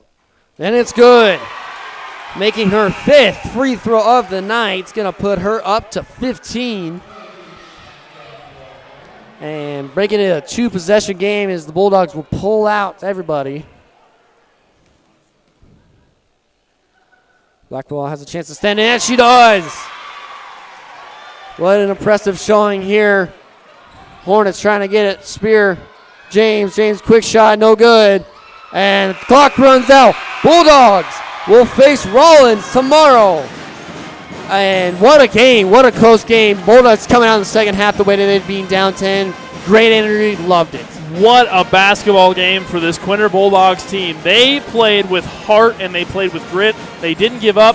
They played from the moment that first whistle blew from tip-off all the way to the final seconds of the game. And man, undisputed player of the game has to be Braylon Blackwell, the 5'6" freshman with 16 points on the night. She had 10 from the field, 6 from the free throw line. What a night from the freshman. She did an excellent job at getting to the hole, getting to the rim, being aggressive and drawing those fouls, and she was the X factor for this Bulldogs team tonight. Well, we got some more basketball for you next. Up to the Quinter boys taking on the Dighton Hornets men's here. Make sure to stick around for that semifinals game. We'll be right back. At Beck's, we are farmers at heart. For over 100 years, the Beck family has lived and farmed in central Indiana. We are proud to announce Saline River Seed, your dedicated Beck's dealers now serving farmers in northwest Kansas. At Beck's, we are committed to helping farmers seek new challenges, push boundaries, and innovate in an ever-changing industry. That's what makes Beck's different. For more information, call your Beck's local dealer, Darren Roberts, at 785-299-0126. Harmony Farms, Kansas is a sixth-generation family farm located in Decatur County, Kansas. It was founded in 1878, and we still farm the original homestead. Harmony Farms, Kansas has been certified organic since 1987, and we're certified by the Organic Crop Improvement Association, National Organic Producers, and in Canada with the U.S. Canadian Equivalency Program. Harmony Farms offers certified organic wheat, milo, and millet both in bulk and individual packaging along with individual bags of whole wheat flour. Harmony Farms, Kansas, a proud supporter of Quinter Schools. Gove County Medical Center is your 24-hour critical access hospital located in Quinter, Kansas. Since 1925, GCMC has been providing outstanding health care to Northwest Kansas with services such as surgery, physical therapy, radiology, podiatry, lab, and much more. For the right care, at the right time, in the right place close to home, call 785-754-3341. GCMC is committed to others, always. Proud supporters of the Bulldogs. Kinder Sawyers Barnes is your Farm Bureau agent, serving the area since 2008. Give her team a call today to learn how they can make it easy to protect things that are most important to you: your home, family, farm, and future. Kinder's team is committed to offering quality products and exceptional service. If you have questions, they are just a phone call away. Kinder appreciates the opportunity to earn your business, and she and the team look forward to showing you how simple insurance can be.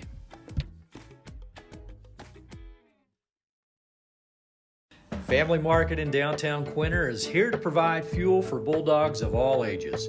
Come in and check out our variety of fresh produce, the large selection from the meat department, or food from the deli section. Offering weekly specials, Family Market has your family covered. Shop local, where we provide friendly smiles, a warm welcome, and service you can't find elsewhere. Family Market, a locally owned grocery store, is a proud supporter of all things Bulldog and Bulldog athletics. GG&T Cattle Company is a fourth-generation seed stock producer owned and operated by Cindy, Garrett, Crystal, Reed, and Jessica Worth. They specialize in registered Slayers, Angus, and Optimizer cattle. Join GG&T for the 49th annual production sale on February 22nd, 2024 at their ranch south of Quinter. GG&T Cattle Company, proud supporters of the Quinter Bulldogs. Golden Plains Credit Union is a proud sponsor of Quinter High School. Golden Plains is a full-service financial institution with locations across Kansas. We can help you plan a future with financial stability. We have financial products and services to help you get there. Stop by to learn more about our student resources to help you reach your goals, or visit us at gpcu.org. Golden Plains Credit Union, life with a touch of gold. Gove Community Bible Church, located in Gove, Kansas, is a Jesus-driven community that is proud to support the Quinter Bulldogs. We offer worship on Sunday mornings at 10:30 a.m.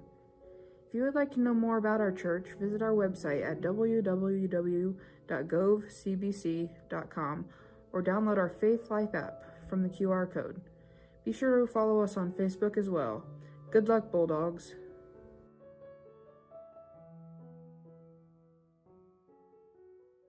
Located south of Park, Daryl and Frina Kaiser, along with sons Luke, wife Zoe, Dalton, and Trevor, are proud to support the next generation of area farmers and ranchers. The Kaisers raise cattle, corn, and wheat while offering custom farming needs and providing elite, time-tested genetics for their registered Angus herd. With added value in mind and new marketing opportunities, Daryl and the boys believe their breeding program is the one to take your herd to new heights. Join the Kaisers at the 25th Annual Production Sale on the ranch on April 3rd, 2025. Man Farms is your local AgriGold agent. For over 80 years, AgriGold has delivered quality corn and soybean seed to growers with unmatched genetic innovation and performance. Utilizing local in-field trials to gain first-hand knowledge of the best product lines for the area, let us help you with your seed selection decisions. Offering direct shipping or local seed delivery services for your seed needs. For additional information, call Shane at 785-299-0510. Man Farms and AgriGold, proud supporters of the Bulldogs. Selensky Land and Cattle Inc. and Circle S Trucking of Park, Kansas proudly support all Bulldog activities and athletics. Curtis and Kelly, lifelong residents of Gove County, have been in the farming and cattle feeding business for over 30 years, proudly running their family business to this day. They operate a cattle feed yard and also grow wheat, corn, and livestock feed. Circle S Trucking, led by Carson Selensky, has been actively hauling needs of the local area for silage, grain, and manure for 2 years. Selensky Land and Cattle and Circle S Trucking would like to congratulate and support the Bulldogs throughout the successful year and wish them the best of luck. Smoky Hill Ag is your precision ag service dealer. They offer customized agronomy for your farm, providing precision fertilizer applications with custom chemical blends. Smoky Hill Ag will create recommendations specific to each farmer's needs. With local service and competitive prices over the past 15 years, Smoky Hill Ag provides local ownership, management, and employment with community involvement. Trust them for all of your customized agronomy needs. Smoky Hill Ag, a loyal supporter of Quinter High School. Wagner Manure Spreading LLC was established in 1997 with just 2 spreader trucks and 1 payloader. It has grown into a family-owned business in western Kansas. The Wagner family, with owners Greg and Yvonne, sons Toby, Tyler, Tanner, and their families, all specialize in the stockpiling and spreading of manure. They're also available for any of your hopper bottom needs, including grain, dry fertilizer, etc. If you need pins cleaned, we have plenty of payloader experience, as no job is too big or too small. So contact Wagner Manure Spreading LLC, proud supporters of the Bulldogs. Edgewater Insurance, located in Waukene and Grainfield, is committed to providing quality insurance products for individuals and businesses. Just like the Bulldogs revel in excellence, we revel in providing quality insurance service to our customers and community. While we specialize in crop insurance, we also offer auto, business, and farm insurance. Edgewater Insurance, a proud supporter of Quinter Bulldog Academics and Athletics. At Beck's, we are farmers at heart. For over 100 years, the Beck family has lived and farmed in central Indiana.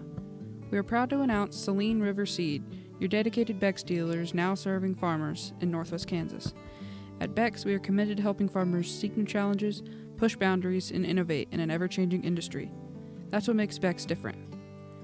For more information, call your Beck's local dealer, Darren Roberts, at 785-299-0126. Harmony Farms, Kansas is a 6th-generation family farm located in Decatur County, Kansas. It was founded in 1878, and we still farm the original homestead. Harmony Farms, Kansas has been certified organic since 1987, and we're certified by the Organic Crop Improvement Association, National Organic Producers, and in Canada with the U.S. Canadian Equivalency Program. Harmony Farms offers certified organic wheat, milo, and millet both in bulk and individual packaging along with individual bags of whole wheat flour. Harmony Farms, Kansas, a proud supporter of Quinter Schools. Gove County Medical Center is your 24-hour critical access hospital located in Quinter, Kansas. Since 1925, GCMC has been providing outstanding health care to Northwest Kansas with services such as surgery, physical therapy, radiology, podiatry, lab, and much more. For the right care at the right time in the right place close to home, call 785-754-3341. GCMC is committed to others, always. Proud supporters of the Bulldogs. Quinter High Barnes is your Farm Bureau agent, serving the area since 2008. Give her team a call today to learn how they can make it easy to protect things that are most important to you: your home, family, farm, and future. Quinter's team is committed to offering quality products and exceptional service. If you have questions, they are just a phone call away. Quinter appreciates the opportunity to earn your business, and she and the team look forward to showing you how simple insurance can be.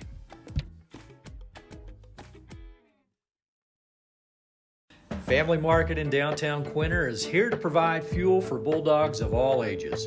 Come in and check out our variety of fresh produce, the large selection from the meat department, or food from the deli section.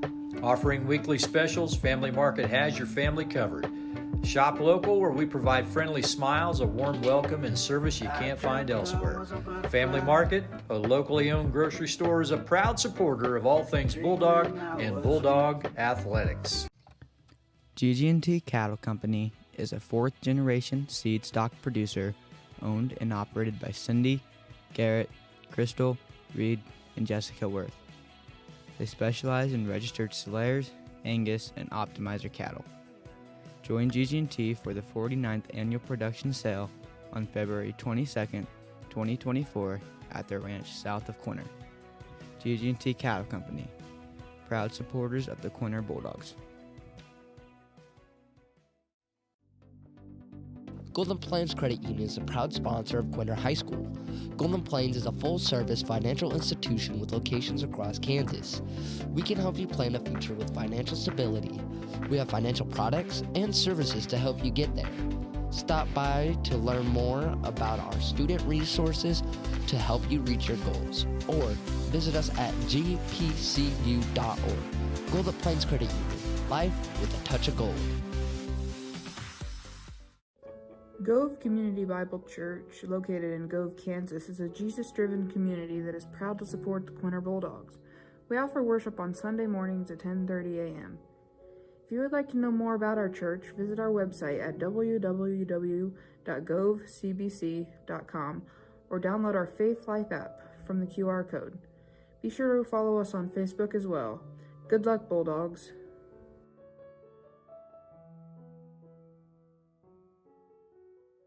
Located south of Park, Daryl and Frina Kaiser, along with sons Luke, wife Zoe, Dalton, and Trevor, are proud to support the next generation of area farmers and ranchers.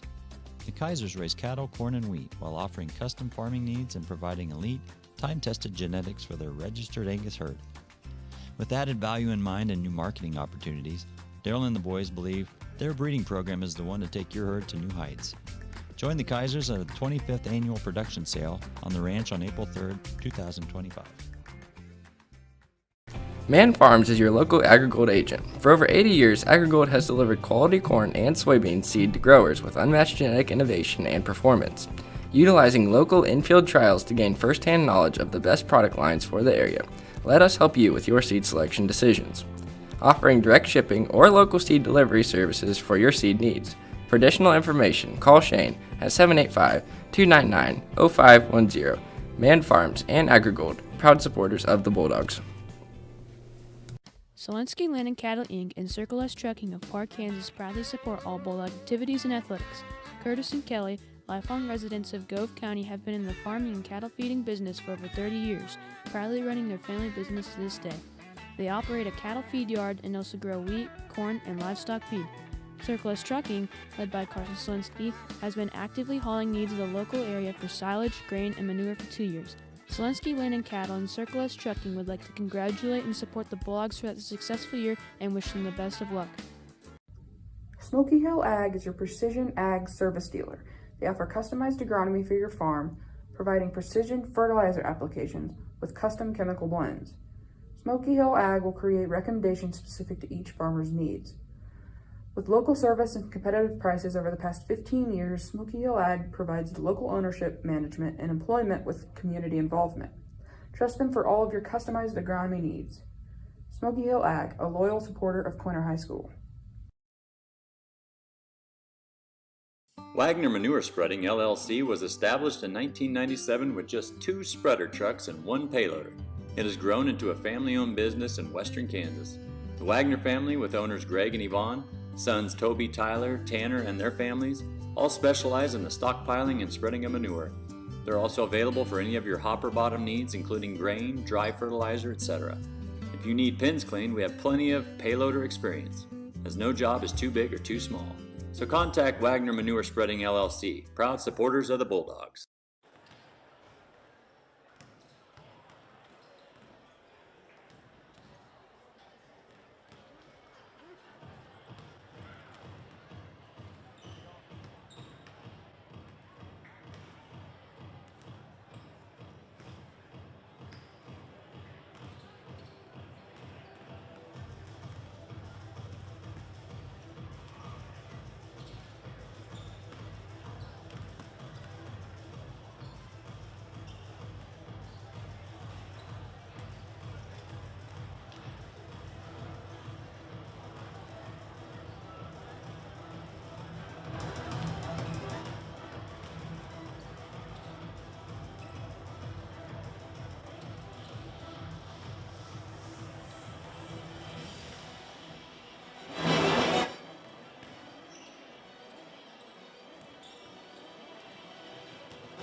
Well, welcome to Quinter, Kansas. My name is Eli Blankenship. Joined alongside me is Kyler Stumman. We've got a good one here tonight.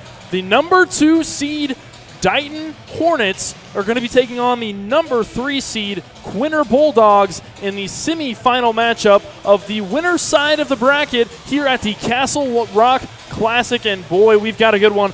The last time these teams met in this tournament, it was in the championship last season. And the Quinter Hornets the Dighton Hornets actually beat the Quinter Bulldogs 41-31 in the championship. So these two teams have some history, and it should be interesting to see how this matchup goes for either team. For the Dighton Hornets, they've got some size. And for the Bulldogs, a little bit undersized compared to this Hornets team. What do you think the strategy is going to be going forward for this team here in this game, Kyler? For the Quinter Bulldogs, I definitely think they got to use their speed. They look like they got a lot of speed on their side, and we saw that last week and then Tuesday. And another thing we want to see from them is just out of foul trouble. One of the things on Tuesday that really let them in there, it was Bridges and one other, I can't remember which one it was, but got into foul trouble. But Bridges is going to be huge for this game here against this height here that's getting from the Hornets. Hornets size, use that height to your advantage. You got it. Why not to? Also, you got to figure out a way to either if you're not a quick team and you know that, you got to figure out a way to slow it down against these Quinter Bulldogs. If you are a quick team, you got to be able to respond and outrun this. If they are, it's going to become a little bit of a sprinting match. We've seen a couple of games of those. It happens a lot out here with these small teams, small 1A teams, and it's quite an interesting match to watch out. Well, Bulldogs going to be in their red uniforms with white letters and numbers. And the Hornets will be in their white uniforms with the orange letters and numbers.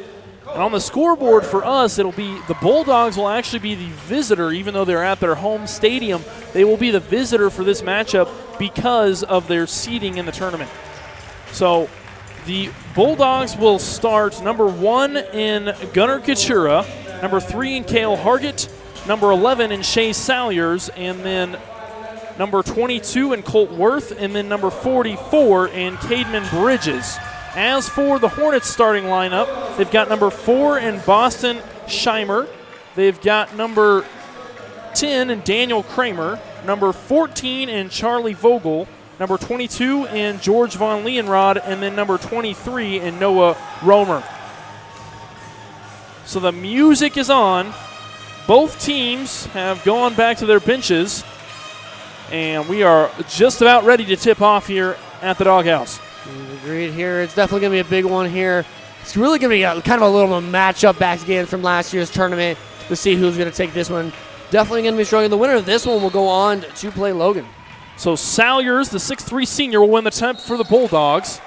He tried to push the floor to Worth, and Worth couldn't hold on to the basketball. It'll go out of bounds, and the Hornets will have the ball going the other way. Number 10, Daniel Kramer, the 5'9 senior, standout basketball player for this Dighton Hornets team. He'll be one to watch. It's number 10 in white. George Von Leeuwenrod on the baseline. He'll give it over to Redburn. Redburn, defended by Worth. Now number 4, Scheimer, pulls up from mid-range, and that one's no good. It's rebounded by Salyers. Katura, he's got it on the right wing, on his right hand, now to his left. Now he'll look underneath to Bridges. Bridges backing down his defender. He's got a mismatch down low. Bridges went to go up with it and was tipped away. Now going the other way with it is the Hornets, and a fast break point for Noah Romer.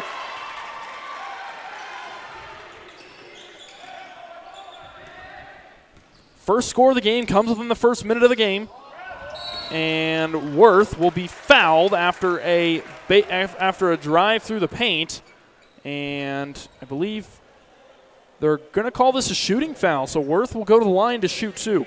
That one's going to be on the 6'4 senior Boston Schimmer. It's going to be the first foul of the game and first for his team.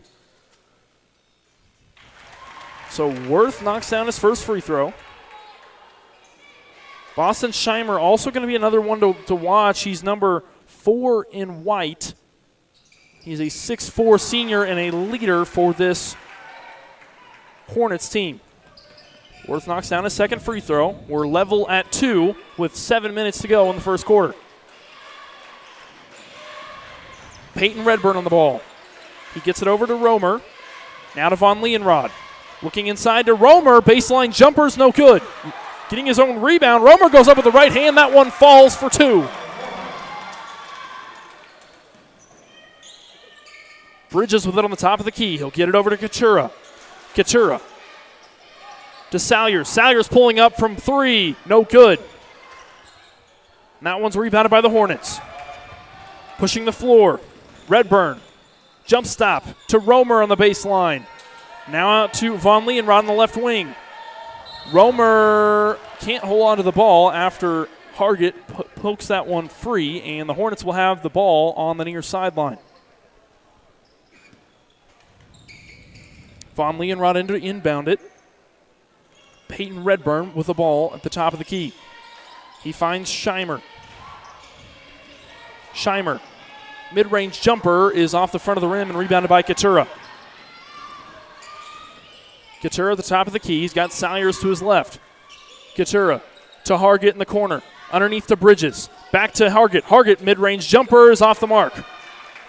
Great ball movement there. Just can't quite get anything to flow on both sides of it. Daniel Kramer on the basketball, the 5'9 senior for the Hornets. Now over to Von Leeuwenrod, who's guarded by Salyers. Hornets lead 4-2 with 4:35. That 3 is from Kramer from way downtown, and the Hornets will get the rebound. Kramer dumping it down low to Romer, who lays one in for 2, and an early timeout will be called by the Bulldogs. Some sponsors here for your Quinter Bulldogs. Kendra Barnes at Farmpreneur Financial Services, here to help you try to protect what matters most in life. Kaiser Angus, certified Angus beef sellers, and proud supporters for the Quinter Bulldogs. And Selensky Land Cattle Company, wishing the Bulldogs good luck during the 2024-25 school year. Well, Noah Romer, the 5'11 senior, currently has all 6 points for the Dighton Hornets. And as for the Bulldogs, only 2 points coming from Colt Worth at the free throw line. So the Bulldogs have really got to look to try to get something going on offense here, as they've struggled early on. Yeah, plenty of time left to go. They just got to relax and get some offense going, make some plays, find a way to make your offense work around this defense. Katura gets it to Worth on the left wing. Now top of the key to Bridges. Bridges gets it over to Hargett. Hargett on the right wing. Now to Katura, pulling up from deep. No good.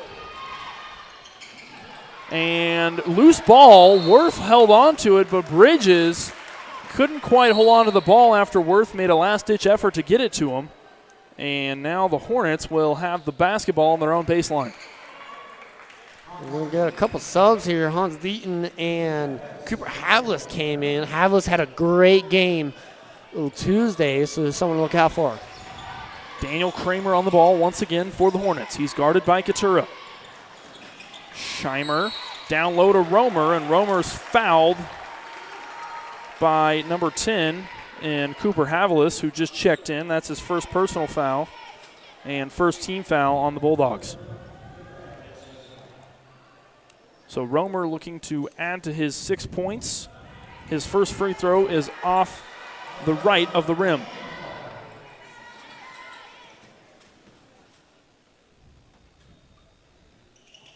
Second one also off the mark and rebounded by Worth. Worth pushing the floor. He's got the ball to Havilis. Havilis throws that one away. Romer going the other way with it. Romer looking all the way across the Redburn. Now in the corner to Kramer, who's off the mark. Ball goes out of bounds, and Romer will be on the baseline to inbound it for the Hornets. Worth saved that. It was in Romer's hand. Worth came around and knocked it out of bounds. So great job by him just way able to get rid of that easy basket. Redburn, top of the key to Von Leonrod. Now to Vogel. Excuse me, that was Kramer. Kramer looked down low to his teammate in Von Leonrod, and Von Leonrod couldn't hold on to the basketball. It'll be Quinter basketball. Gunnar Katura. 4 fingers in the air. That's the play call for the Bulldogs. Salyers on the high post. Katura on the right wing. Now to Worth from 3. That one's good. Top of the key 3 for Colt Worth is good. Bulldogs cut down the lead to just 1. The Hornets lead 6-5. Just under 4 remaining in the first quarter of play. Daniel Kramer will hand it off to Scheimer. Scheimer kicks it to the corner to Redburn. Redburn baseline drive, reverse layup is no good.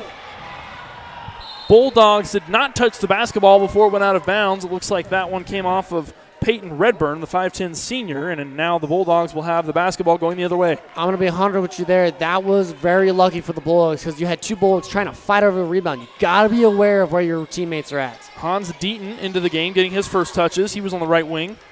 Worth giving it to Salyers. Salyers on the left wing kicks it out to Dighton. Dighton driving through the paint. Right-handed finish is good off the glass for Hans Dighton.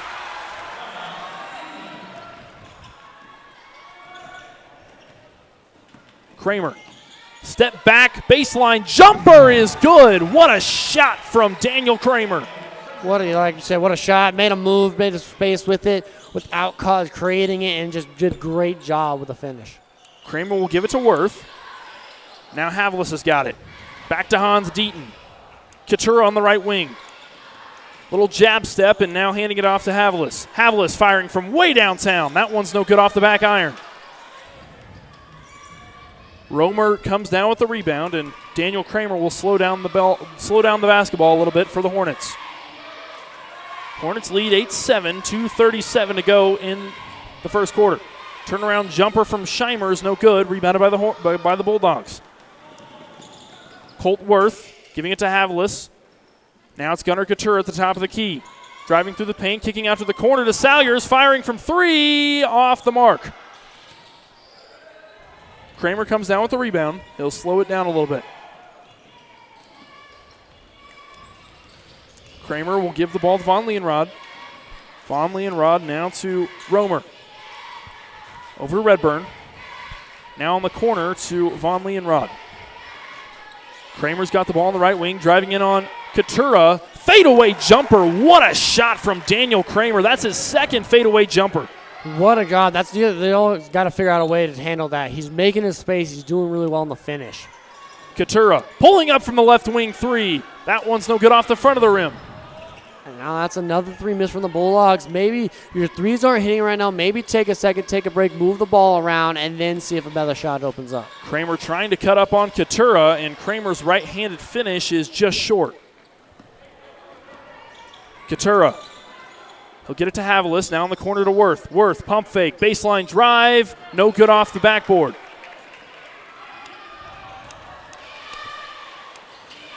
Kramer looking over to the bench to his coach for the play. Kramer will be picked up by Katura, and then Von Leonrod was by himself under the rim and got an easy 2. Quinter, left wing. Now in the corner to Havlis. Back to Quinter. Quinter guarded by Scheimer. Crossover to his left hand. Quinter fading away is no good off the front of the rim. Hornets lead 12-7. 35 seconds left to go in the first quarter of play. Scheimer. Now over to Romer. Underneath to Kramer. Kramer baseline. He'll get it over to Redburn. Redburn on the left wing. He's guarded by Colt Worth. Kramer, baseline drive is stopped up by Quinter. High post to Scheimer, who's off the mark. And now Quinter with 5 seconds on the clock will have it. Quinter steps out, throws one up. Referee will call the foul on the floor after Quinter threw the ball up and swished it. And I think the officials are going to discuss here what the call will be, but it seems like they're going to call it on the floor. And so they will call it on the floor. They'll get number 15 on the foul. That's Peyton Redburn. It'll be the second team foul on the Hornets. And now the Bulldogs will have just 0.7 seconds to get a shot off here. Watch Solinsky in that far corner. Hargett fading away. Three-pointer is long. And that will conclude the first quarter of play as the Bulldogs trail the Dighton Hornets 12-7. Edgewater Insurance, located in Waukene and Grainfield, is committed to providing quality insurance products for individuals and businesses. Just like the Bulldogs revel in excellence, we revel in providing quality insurance service to our customers and community. While we specialize in crop insurance, we also offer auto, business, and farm insurance. Edgewater Insurance, a proud supporter of Quinter Bulldog Academics and Athletics. At Beck's, we are farmers at heart. For over 100 years, the Beck family has lived and farmed in central Indiana. We are proud to announce Saline River Seed, your dedicated Beck's dealers now serving farmers in northwest Kansas. At Beck's, we are committed to helping farmers seek new challenges, push boundaries, and innovate in an ever-changing industry. That's what makes Beck's different. For more information, call your Beck's local dealer, Darren Roberts, at 785-299-0126. Welcome back to the Doghouse here in Quinter, Kansas. My name is Eli Blankenship, joined alongside me, Kyler Stum. And man, what a first quarter play. Pretty scrappy one at that. We've got another fresh 8 minutes on the clock here for the second quarter. And the Dighton Hornets will start with the ball. They lead the Bulldogs 12-7. Daniel Kramer, he's picked up by Cale Hargett now. Maybe a little bit of a defensive switch here. Looks like the Bulldogs are in more of a zone now, 2-3 zone. Solinsky on the takeaway. He'll push the floor to Hargett, and Hargett's going to take his time. Hargett driving it on Kramer. He'll kick it to Solinsky. Now he almost had Bridges on that, but Kramer there with the pickpocket will steal that one away. Redburn giving it to Kramer, who fires from the corner, and Salyers will come down with the rebound. Quinter pushing it to Solinsky. Solinsky driving through. Quinter on the right wing. Now Quinter will try his luck. Right-handed Euro step finishes with a spin off the backboard. What a finish from Gunnar Quinter. And that is such a hard finish, putting a good enough spin, but also not too hard. What just great handwork there from Quinter. Redburn, and now over to Von Leonrod. Romer. Redburn on the right wing. Now Von Leonrod's got it. Pull-up jumper from the elbows, no good, and it looks like the Hornets will come down with the rebound. Kramer driving through the paint. He's got Romer down low and blocked by Bridges. Kicking out to Redburn. Now it's a Von Leonrod. Kramer getting the ball to Romer. And down low by himself was Charlie Vogel, who picks up his first points of the game.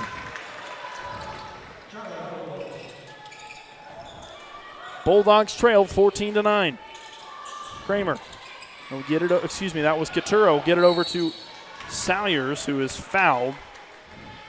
I believe that foul will go on number 23, Noah Romer, who picks up his first personal foul. Salyers on the inbound here for the Bulldogs. We'll get it into Bridges. Now Solinsky. Solinsky double teamed. He'll get out of it and gets the ball to Hargett. Now to Salyers on the right wing. Quinter in the corner. Quinter trapped by two Hornet players. He'll get the ball to Bridges. Bridges will go back up to Hargett. Quinter on the screen from Hargett. Get it over to Solinsky, who's guarded by Kramer. Hargett looking to Bridges. Now down low to Salyers, who gets it up with the right hand. A nice, good patience overall from the Bulldogs on that possession. I definitely agree with you. The ball move was great. The way to help when they got caught in the corner was great. Just great job by this Bulldogs offense. Von Leonrod pulls up from the baseline and is off the mark. Quinter on the ball now for the Bulldogs. He'll give it to Bridges. Bridges looks down low to Salyers, who's by himself. He's fouled after the left-handed finish is no good off the side of the rim, and Salyers will go to the line to shoot two. And the Bulldogs trail by just 3 points. This one's going to be on Noah Romer again. He's going to pick up his second, so we might see him take a break here.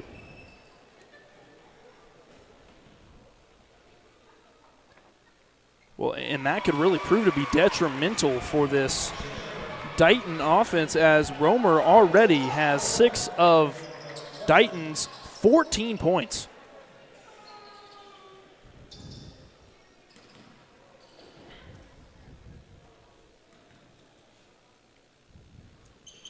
Salyers knocking down his first, but missing his second.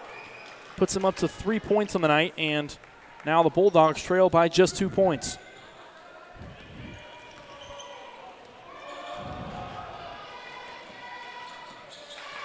Daniel Kramer will get it over to Von Leonrod. Back to Von Leonrod. Now over to Vogel. Redburn. Redburn's guarded by Solinsky. Now on the corner to Von Leonrod. Looking down low to Vogel. Vogel feeling his way through the paint. Bridges was there to defend him. And it looks like they're going to get Vogel on the foul there. Yeah, he was trying to go up for that and kind of came down, pushing those couple Bulldogs there, trying to get it. Good hustle, just not where he needed to be at that time. So Worth will give it to Solinsky. Now back to Worth. Hargett on the right wing, guarded by Kramer. Looking down low to Salyers. Salyers will kick it out to Hargett, who fires from the right wing. That one's no good. Just a little off the mark, and the Bulldogs still struggling from the three-point line.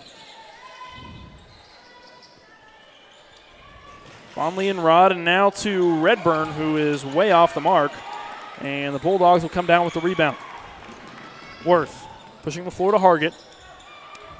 Hargett will find Bridges on the high post. Now from way downtown is Colt Worth, and that's no good off the front of the rim. Von Leonrod found his teammate in Kramer, and Worth was there to intercept it. Solinsky, floater. No good off the back iron. One thing I do want to comment on is defensive rebounding on both sides, not allowing second attempts, is doing quite well, especially for the Dighton. Von Leonrod firing from the corner is way long. And there to pick up the trash was Peyton Redburn, who scooped up the rebound and put it in for 2. His first points of the game. Hargett on the pass fake on the right wing.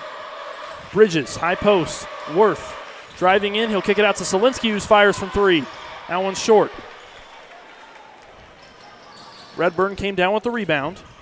Now Kramer will take the ball up the floor for the Hornets. Hornets leading the Bulldogs 16-12 with just now 3 minutes to go in the second quarter.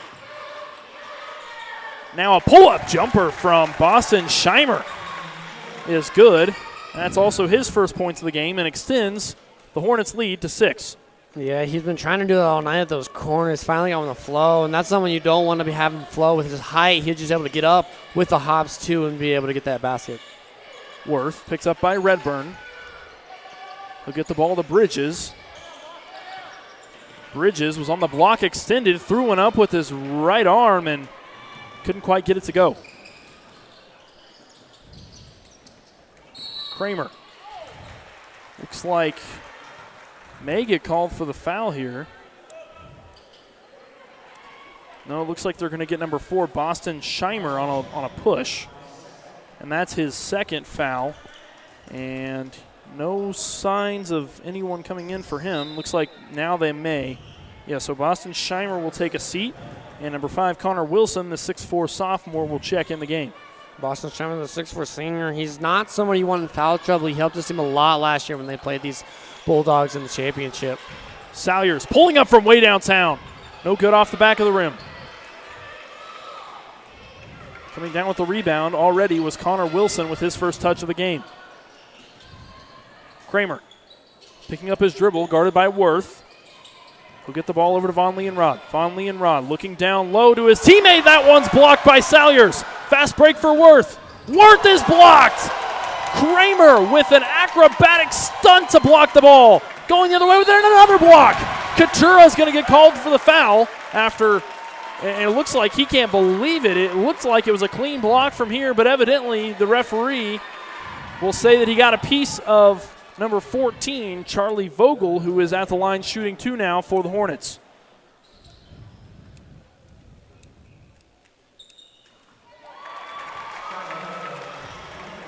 And the bank is open for Charlie Vogel as he knocks down his first free throw.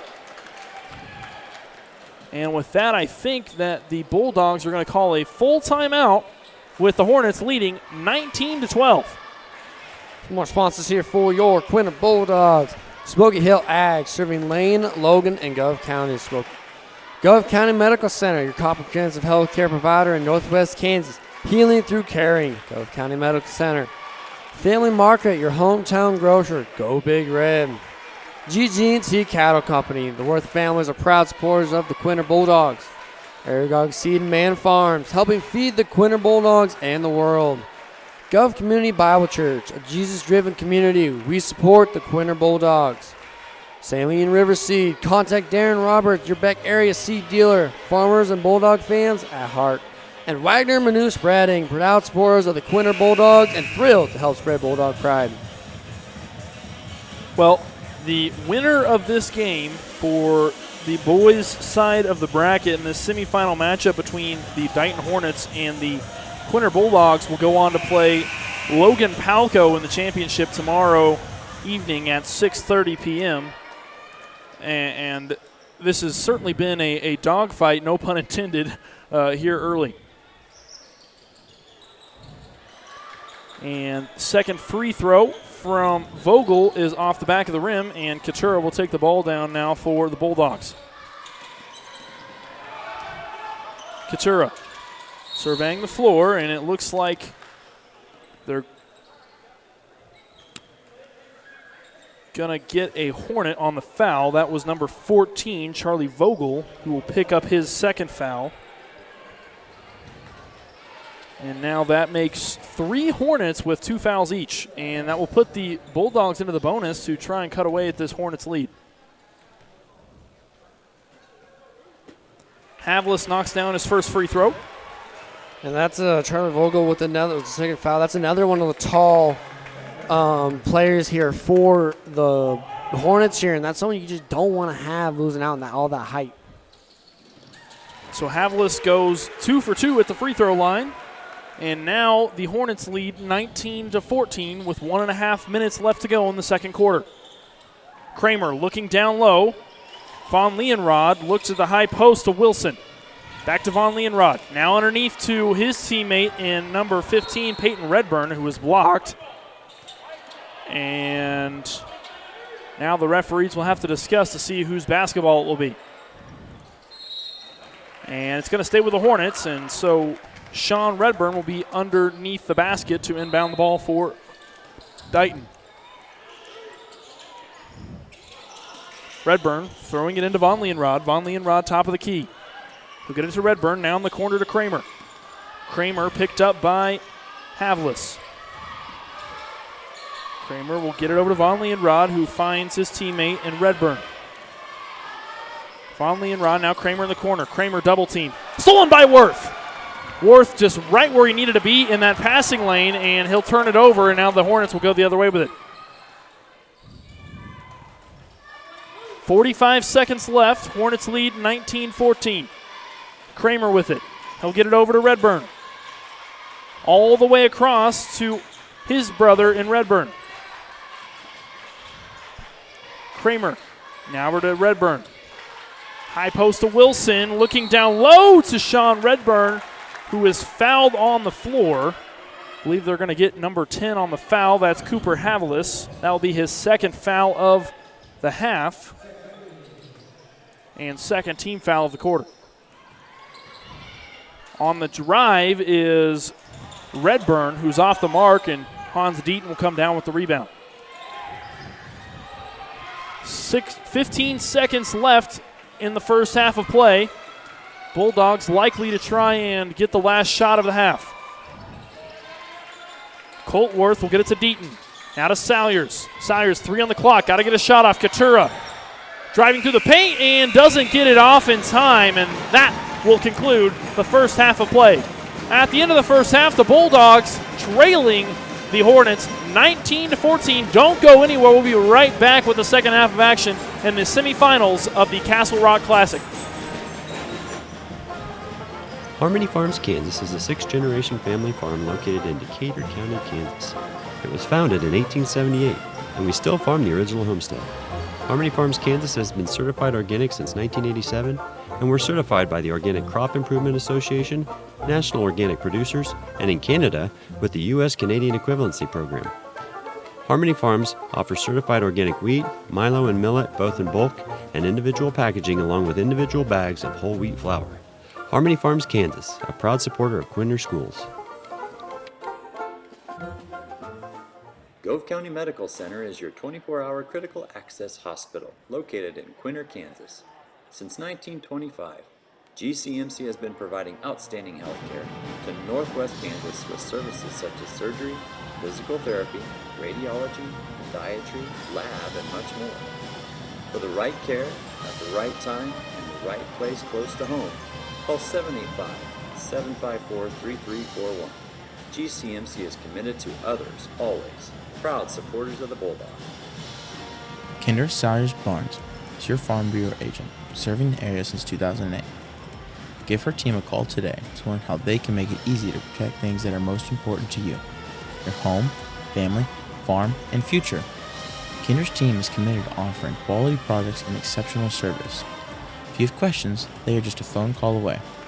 Quinter appreciates the opportunity to earn your business, and she and the team look forward to showing you how simple insurance can be.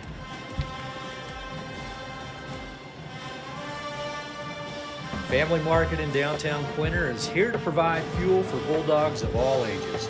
Come in and check out our variety of fresh produce, the large selection from the meat department, or food from the deli section. Offering weekly specials, Family Market has your family covered. Shop local, where we provide friendly smiles, a warm welcome, and service you can't find elsewhere. Family Market, a locally owned grocery store, is a proud supporter of all things Bulldog and Bulldog athletics. GG&T Cattle Company is a fourth-generation seed stock producer owned and operated by Cindy, Garrett, Crystal, Reed, and Jessica Worth. They specialize in registered Slayers, Angus, and Optimizer cattle.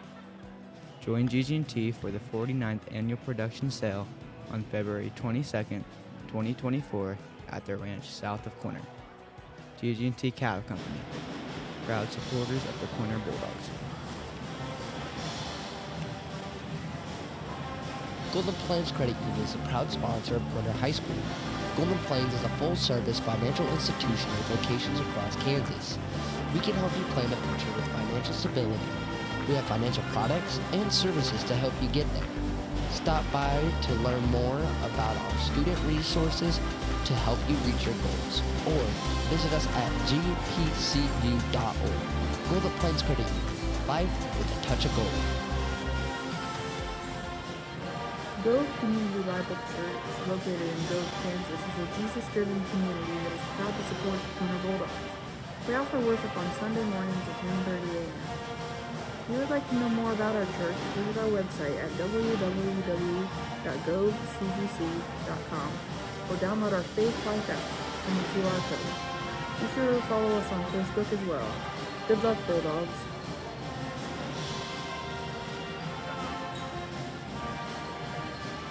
Located south of Park, Daryl and Prima Kaiser, along with sons Luke, wife Zoe, Dalton, and Trevor, are proud to support the next generation of area farmers and ranchers. The Kaisers raise cattle, corn, and wheat while offering custom farming needs and providing elite, time-tested genetics for their registered Angus herd. With added value in mind and new marketing opportunities, Daryl and the boys believe their breeding program is the one to take your herd to new heights. Join the Kaisers at the 25th Annual Production Sale on the ranch on April 3rd, 2025. Man Farms is your local AgriGold agent. For over 80 years, AgriGold has delivered quality corn and soybean seed to growers with unmatched genetic innovation and performance. Utilizing local in-field trials to gain first-hand knowledge of the best product lines for the area, let us help you with your seed selection decisions. Offering direct shipping or local seed delivery services for your seed needs. For additional information, call Shane at 785-299-0510. Man Farms and AgriGold, proud supporters of the Bulldogs. Selensky Land and Cattle Inc. and Circle S Trucking of Park, Kansas proudly support all Bulldog activities and athletics. Curtis and Kelly, lifelong residents of Gove County, have been in the farming and cattle feeding business for over 30 years, proudly running their family business to this day. They operate a cattle feed yard and also grow wheat, corn, and livestock feed. Circle S Trucking, led by Carson Selensky, has been actively hauling needs of the local area for silage, grain, and manure for 2 years. Selensky Land and Cattle and Circle S Trucking would like to congratulate and support the Bulldogs who had a successful year and wish them the best of luck. Smoky Hill Ag is a precision ag service field. They offer customized agronomy for your farm, providing precision fertilizer application with custom chemical warnings. Smoky Hill Ag will create recommendations specific to each farmer's needs. With local service and competitive prices over the past 15 years, Smoky Hill Ag provides local ownership, management, and employment with community involvement. Trust them for all of your customized agronomy needs. Smoky Hill Ag, a loyal supporter of Quinter High School. Wagner Manure Spreading LLC was established in 1997 with just 2 spreader trucks and 1 payload. It has grown into a family-owned business in western Kansas. The Wagner family, with owners Greg and Yvonne, sons Toby, Tyler, Tanner, and their families, all specialize in the stockpiling and spreading of manure. They're also available for any of your hopper bottom needs, including grain, dry fertilizer, etc. If you need pins cleaned, we have plenty of payloader experience, as no job is too big or too small. So contact Wagner Manure Spreading LLC, proud supporters of the Bulldogs.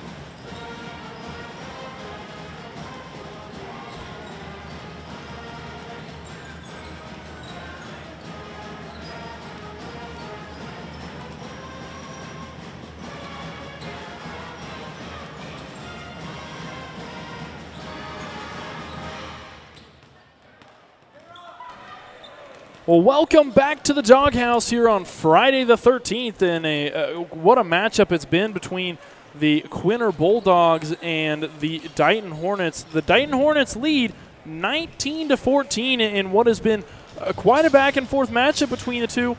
It seemed like the Bulldogs were kind of surging there with a little bit more energy at the end of that second quarter, but I don't know. It just seems like the Hornets are really outsizing the Bulldogs in this matchup. Honestly, I'm going to be with you on both sides.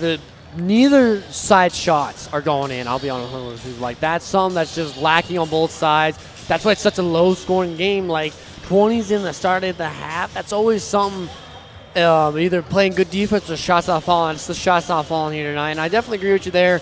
Hornets are kind of outsizing them, out getting a little hustle in there. But the Bulldogs, like I said, with the shots not falling, but they're pulling up a lot of threes, though.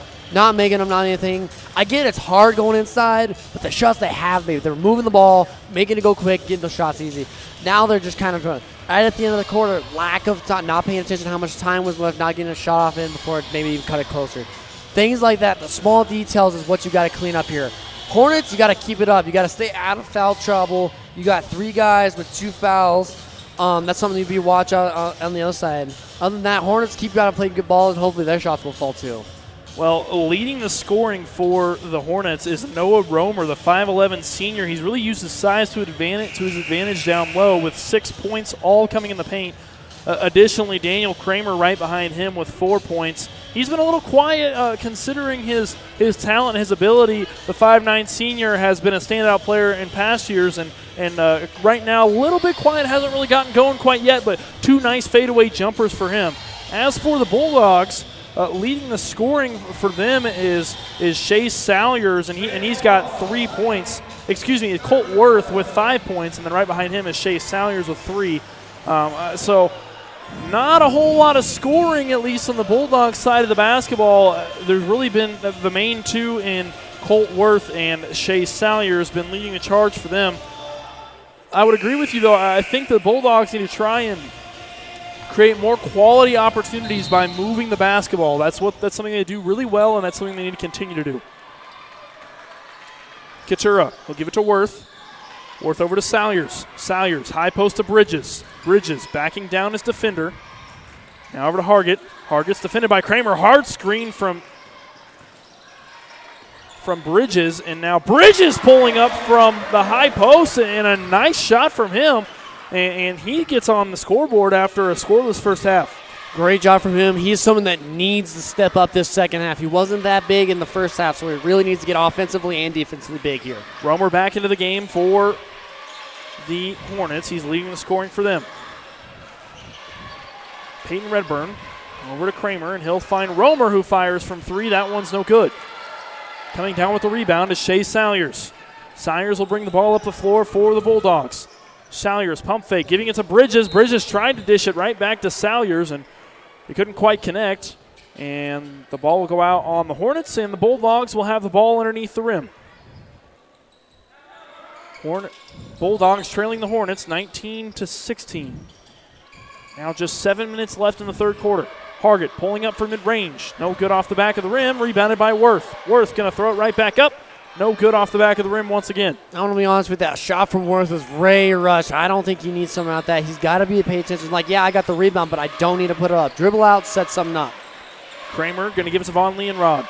Von Leonrod over to Romer, leading scorer for this Hornets team. He'll turn the ball over to Bridges, and Bridges will find Katura. Katura pushing it to Worth. Worth in the corner. Katura now up to Bridges. Bridges from just inside the arc, and Bridges knocking down another mid-range jumper. He's cut down the Hornet lead just to 1. Great job by Bridges. Like I said, he needs to become big here offensively and defensively. He needs to continue to score and also make big plays on defense. Redburn over to Kramer. Bulldogs still in a 2-3 zone. Romer outside of Von Leonrod, back inside to his teammate Scheimer, who knocks down the mid-range jumper. Katura finding Hargett in the corner. Hargett looking down low to Bridges. Bridges backing down his man, and Bridges is blocked. All ball from Scheimer. Kramer driving with his right hand. He'll kick it off to Von Leonrod. Von Leonrod goes to the hole. That one's no good off the front of the rim. Katura comes down with the rebound. Katura will get it across half court. I'll give it to his teammate in Salyers. Salyers over to Hargett. Back to Salyers. Salyers top of the key, guarded by Von Leonrod. Salyers pulling up for mid-range, no good. And the ball will come off of the Hornets, and so the Bulldogs will have another chance at it underneath the rim. That was great hustle there. One of the makers that helped make that happen was Bridges there on trying to get the rebound. Hornets still leading the Bulldogs 21-18. 5:23 left in the third quarter of play.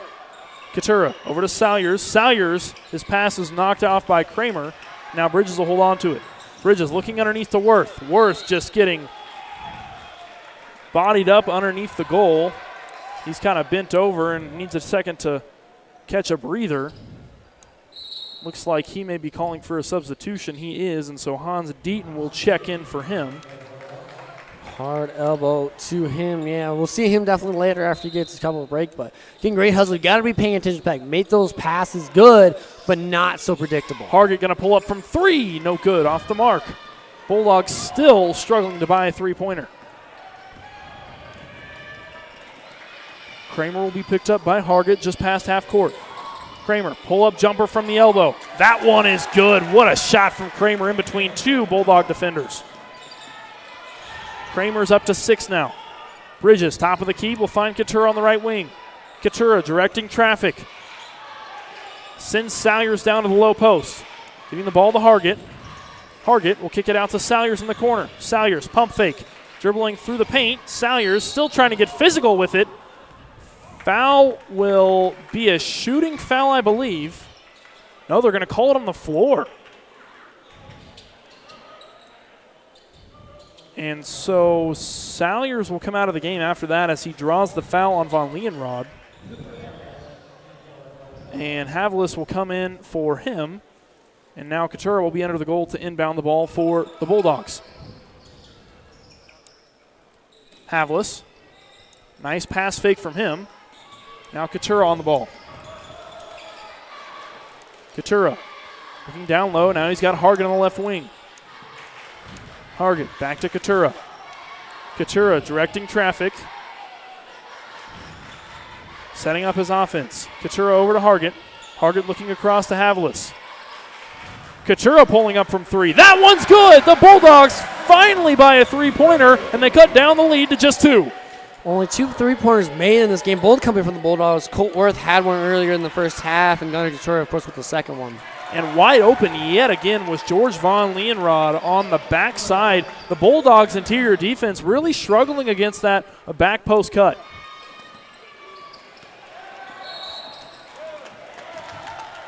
And called for the blocking foul is going to be Cale Hargett. That'll be his first personal foul. It was Daniel Kramer on the basketball that drew that foul.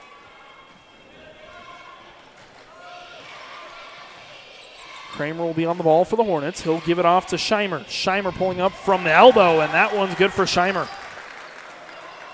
Scheimer, he's got 6 points of his own on the night. Couture off the high screen from Bridges. He'll give it to Hargett on the left wing. Hargett guarded by Kramer. Now over to Havlis. To Bridges. Interior, he's double teamed. He's got Couture in the corner. Couture on the drive. Back down low to Bridges, and a nice little 1-2 punch from Couture and Bridges. Great ball work, great ball movement. That's what happens when you're moving around. They need to keep doing that, keep it up. Kramer finding his teammate in Redburn. Peyton Redburn. Taking his time. In no rush to get rid of the ball. Now he'll get it over to Kramer. Back to Von Leeuwenrod. Von Leeuwenrod to Romer. Back out to Kramer. Von Leeuwenrod on the drive through the paint. Von Leeuwenrod goes straight up with it and goes straight through Bridges, who cannot contest the shot enough. And that will push the Hornets up to 29 as they lead the Bulldogs, who just have 23. Couture's pass is knocked out of bounds. And a couple substitutions will come in for the Bulldogs. Yeah, Bulldogs trying to make something happen here, but the senior from the Hornets, George Von Leonard, is just doing work, making shots happen, and keeping the lead. So Worth will get the ball into Couture. Couture and Worth playing a little pass now. Now up to Havlis. To Dighton. Dighton will pull up with a floater from the corner. And it looks like they're going to get number 22 on the foul. That's Colt Worth. That's his first personal on the over the back. Bulldogs trailing by 6, 29-23. 2 team fouls to the Bulldogs, 1 to the Hornets. Romer now to Kramer. Kramer left wing 3 is off the mark. Romer on the rebound. He'll get it to Kramer. Kramer gets underneath his man and goes up with the right hand off the glass, and a timeout is called after a shifty bucket there for Daniel Kramer. For some more sponsors here for the Quinter Bulldogs. Harmony Farms, organic farming that is in harmony with nature. Edgewater Insurance. For all your insurance needs, contact Edgewater Insurance in Waukene and Greenfield. And Golden Plains Credit Union, encouraging students to go for gold on the court, the field, and in the classroom.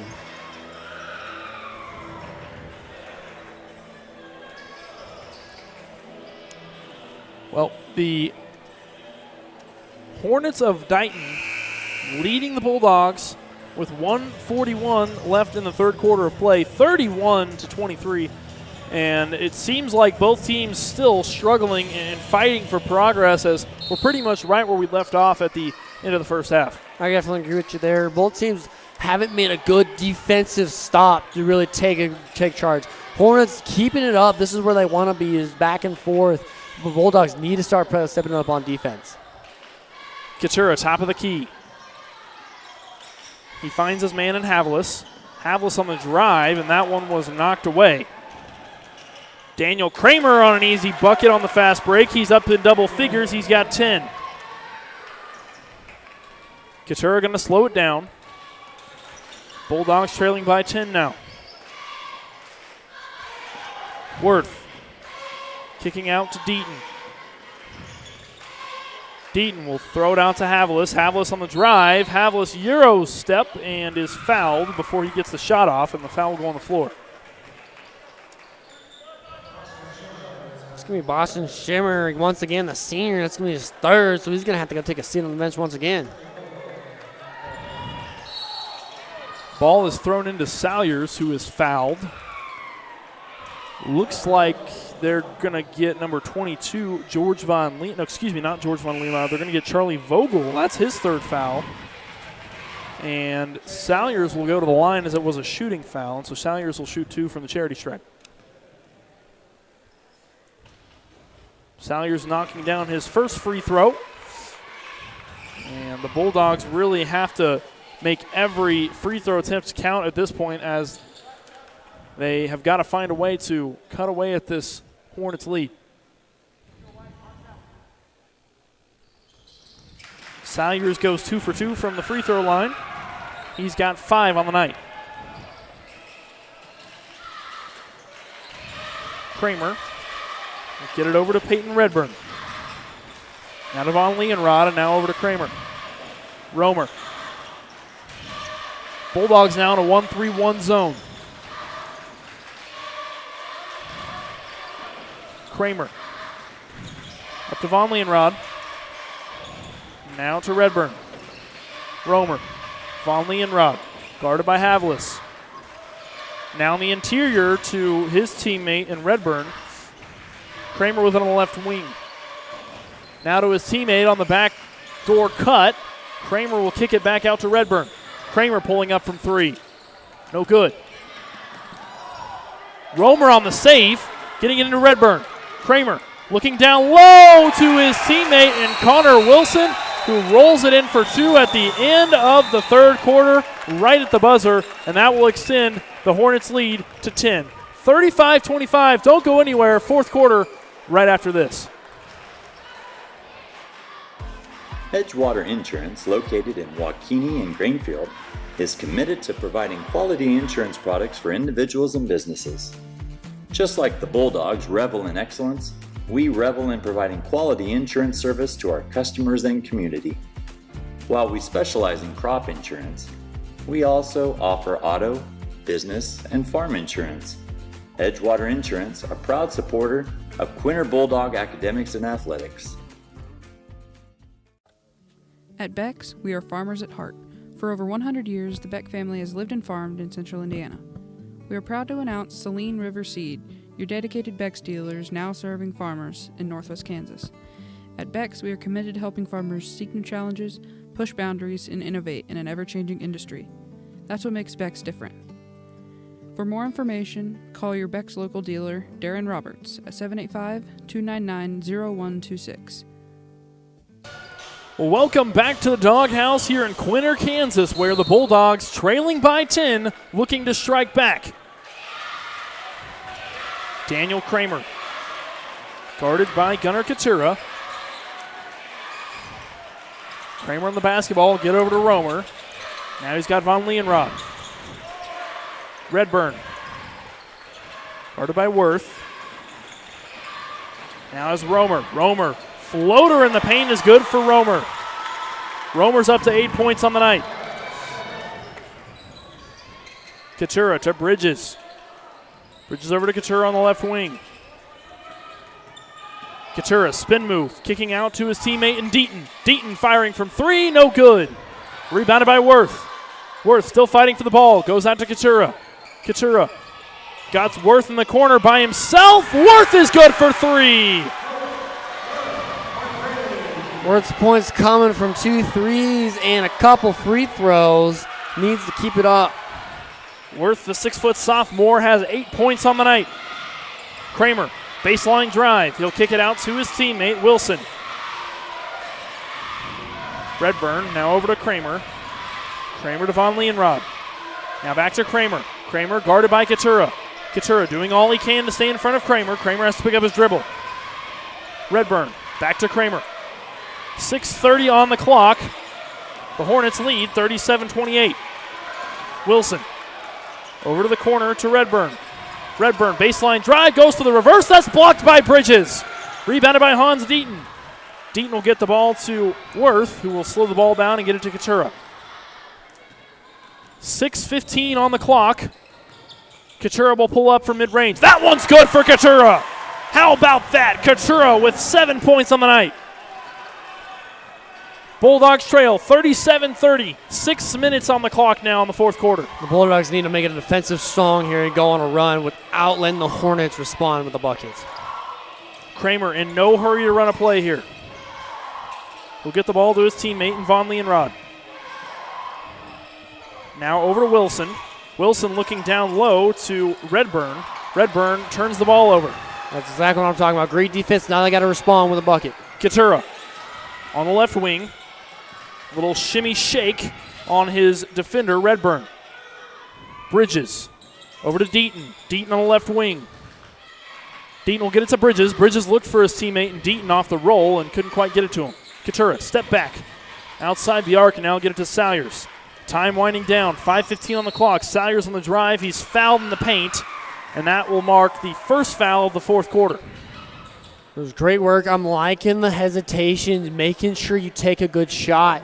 That's what I need more, or excuse me, that's what the Bulldogs need more from this offense. Keep moving the ball, wait, make this defense move, make something open up. That's going to help you get a good shot off. So Kramer will pick up his first foul. Worth will inbound it to Dighton. Now back to Couture, who's picked up by Kramer. Salyers throwing it over to Worth. The Hornets running a 2-3 zone. Worth up to Couture. Back to Worth on the left wing, all the way across to Salyers. Salyers, pump fake. Now to Bridges in the corner.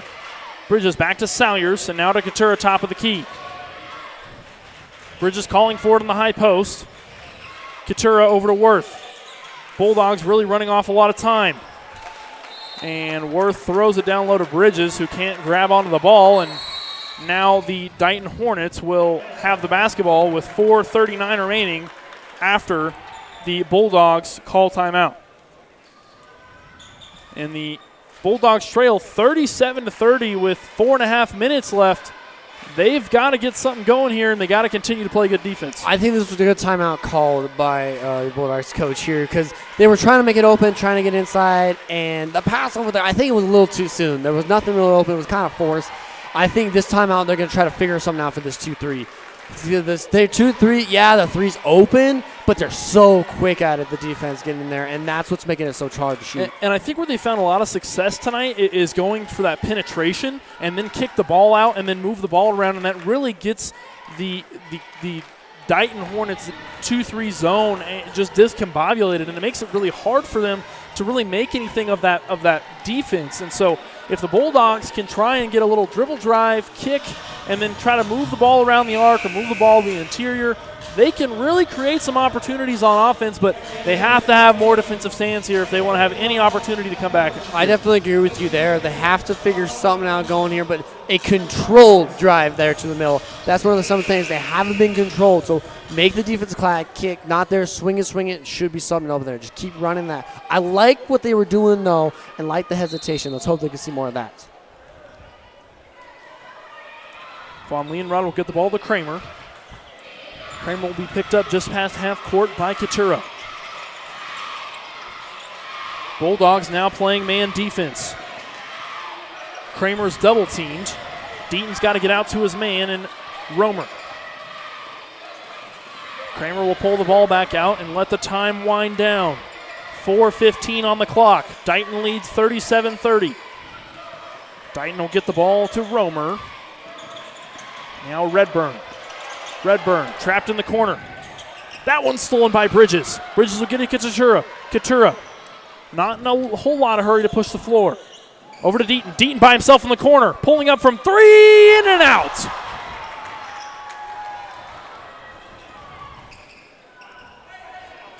Kramer taking his time now. Here's the high screen from Scheimer.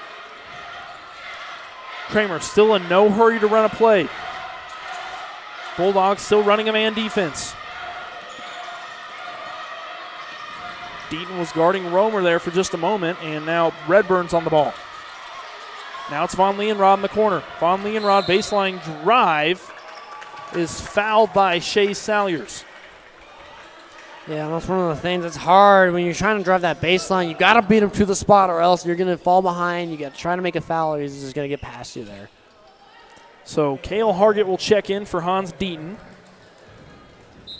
And Noah Romer, that is, the 5'11 senior, will throw the ball in for the Hornets.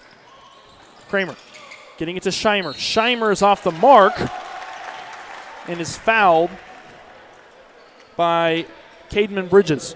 And that's Bridges' first foul, actually, so that's really good for him. Now he's got to get a little tougher in there. Some of these fouls might be a little tougher, but you got to get tough in there. Make sure those don't let the defender go, or the player go where he wants to go. Be it in his way, be that wall. First free throw for Scheimer is good. He is up to 7 points on the night.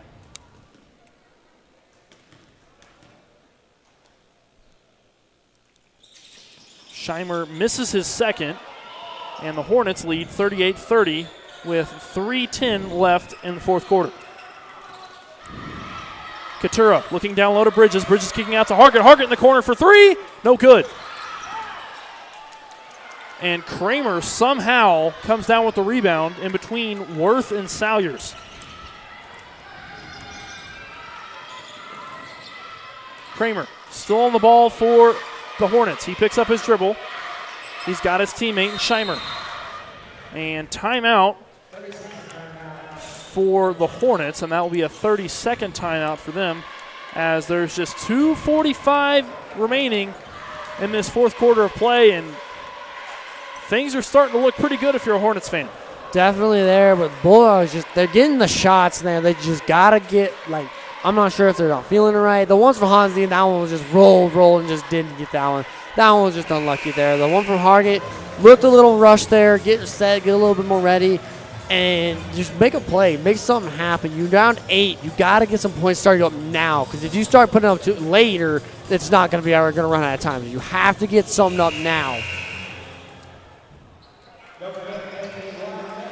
So it'll be Romer throwing the ball in for the Hornets.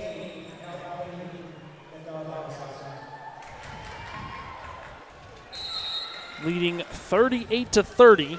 He'll get the ball into Kramer. Kramer will be picked up by Hargett right at half court. He's double teamed by Hargett and Worth. Stolen by Salyers. Salyers one-on-one with Romer. By himself, no good off the glass.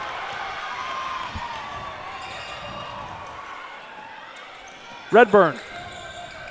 He'll get it over to Romer. Now Kramer.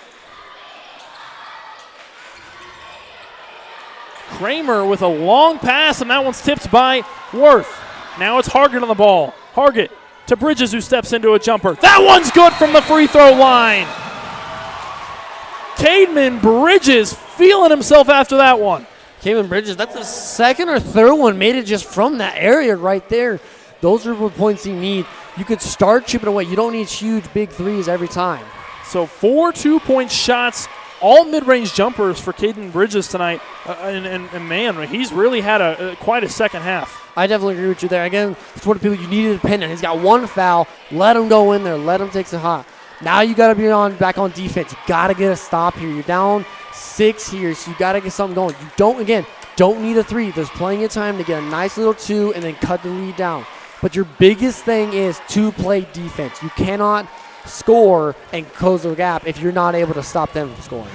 Well, I must say, I do like the defensive set they're trying to run right now. They're trying to trap Kramer, double team him, force him to make a bad pass, and then have a Bulldog commit, and they have to go full send on that ball and just go straight for the ball, try to break up the pass, and then go the other way with it. That is the way they're going to create opportunities and create quality opportunities, getting those fast break points, limiting the amount of time they're taking off the clock. And I agree with you there, but again, with the one with State Salyers where he wasn't able to finish it, make sure you're able to finish those things. You got to take those one-on-one opportunities and take what you can get. You can't let those slip. 2:05 on the clock. Kramer on the basketball. He's picked up by Hargett right before half court.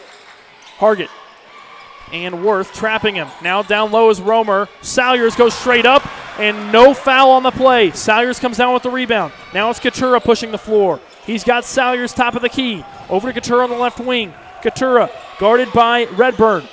Bridges. Post extended. Bridges backing down his man. Right hand is good. And one for Cademan Bridges. Man, if you notice there, the Hornets changed up their defense to a man-to-man, so that just gave Bridges. He's used his size. He's one of the taller people on there for the but he's a big guy, and you do not want to be against him when he's backing you down. Cademan Bridges converts on the three-point play. He's got 11 on the night. The Bulldogs trail by just 3 as the Hornets lead 38-35 with 1.5 minutes left in play. And remember, all 11 of those points came in the second half. Kramer getting the ball out to Redburn. Kramer's going to be trapped once again. He'll throw it over to Romer. Romer's guarded by Bridges. Romer nowhere to go. And it looks like they'll call the foul on the floor on Bridges, who had fouls to give. That'll be Bridges' second foul and the third team foul of the half. It'll be Romer on the inbound. That shot's way off the mark. Bulldogs have the ball. One possession ball game. Katura on the crossover, goes through for the drive. Right hand is good off the glass. The Bulldogs are within 1. Just 1 minute on the clock, and the Bulldogs trail 38-37. That one's long. The Bulldogs have the basketball. 54 seconds left on the clock. Timeout is called, and the doghouse is getting loud. What an impressive streak done by these Bulldogs. Way to come back with it. And this is what I'm talking about, playing the great defense and making them, like you talked about, making those bad passes, making them rush. And that's where it led to that bad pass, but they have a chance now to take back the lead. Well, can they make this one any closer? I'm biting my nails over here at the scoring table, and my goodness, the Bulldogs trailing by just 1 after being down a margin of 10 going into the second half. And ladies and gentlemen, remember Tuesday night when they were playing, I believe it was Oakley, they won 51-50, another 1-point game. So these boys just always in it, always contested with it, just always great basketball to watch. But here, you got 60 seconds to work with the ball. Take your time. Make a good shot, okay? Take it to the hole, make them foul you, but do not rush it. You don't need a 3. Don't take a force of 3. If it's open, wide open, take it. But outside of that, try to get inside. If they keep the man-to-man up, give it to Bridges. He's going to back them down, get up in there inside again. Any bucket is a good bucket if you are a Quinter Bulldog right now. All you need is to go to the free throw line and knock down a 1. So they just need to look for a quality shot here. Worth. He's got on the left wing and give it to Bridges. Bridges really showed up here in this second half. He's got 11 points just in the second half. Katura, 38 seconds on the clock. He'll get it over to Worth.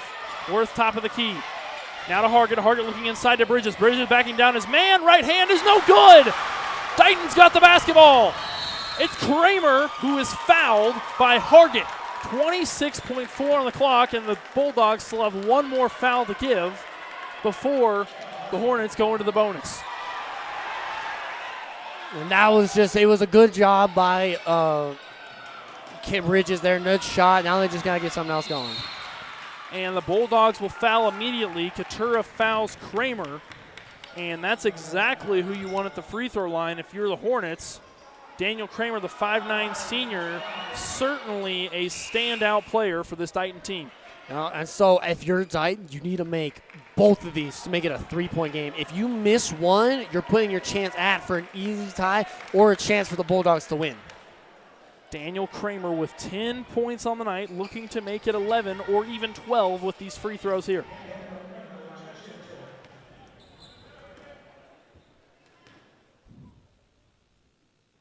First free throw is missed by Daniel Kramer. That was the important one. He missed the important one. Now he's got to make this next one to make it a game that would be tied if the Bulldogs scored a 2.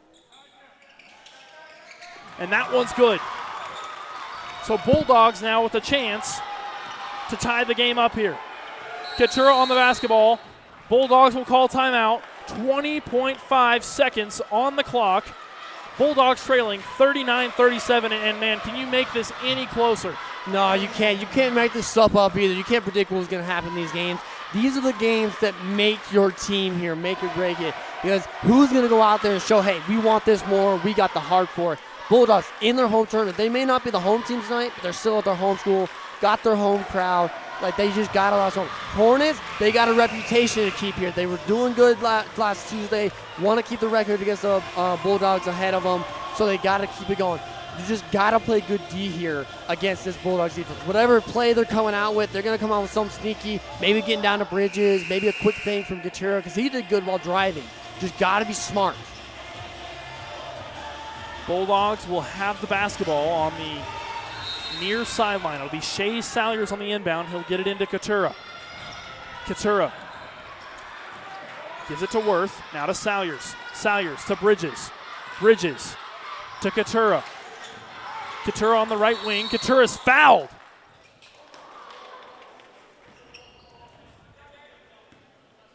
Looks like they'll call it on the floor. Katura tried to get the shot up.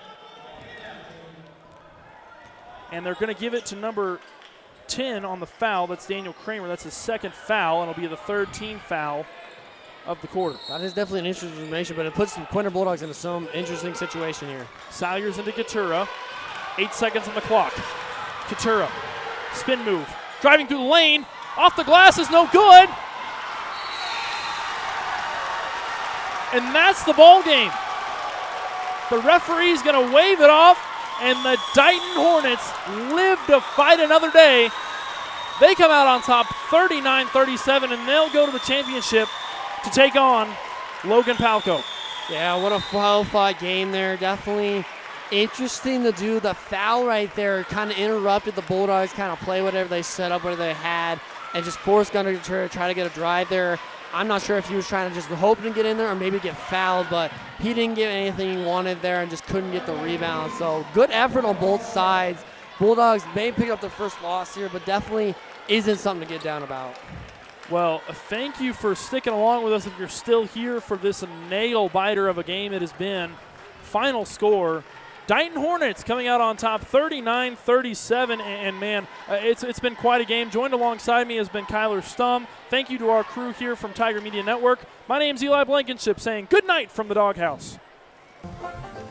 Harmony Farms, Kansas is a sixth-generation family farm located in Decatur County, Kansas. It was founded in 1878, and we still farm the original homestead. Harmony Farms, Kansas has been certified organic since 1987, and we're certified by the Organic Crop Improvement Association, National Organic Producers, and in Canada with the U.S. Canadian Equivalency Program. Harmony Farms offers certified organic wheat, milo, and millet both in bulk and individual packaging along with individual bags of whole wheat flour. Harmony Farms, Kansas, a proud supporter of Quinter Schools. Gove County Medical Center is your 24-hour critical access hospital located in Quinter, Kansas. Since 1925, GCMC has been providing outstanding health care to Northwest Kansas with services such as surgery, physical therapy, radiology, podiatry, lab, and much more.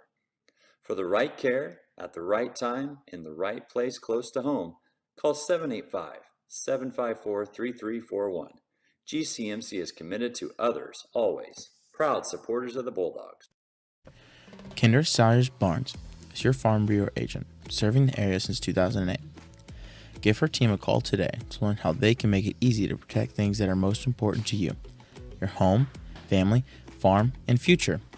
Kinder's team is committed to offering quality products and exceptional service.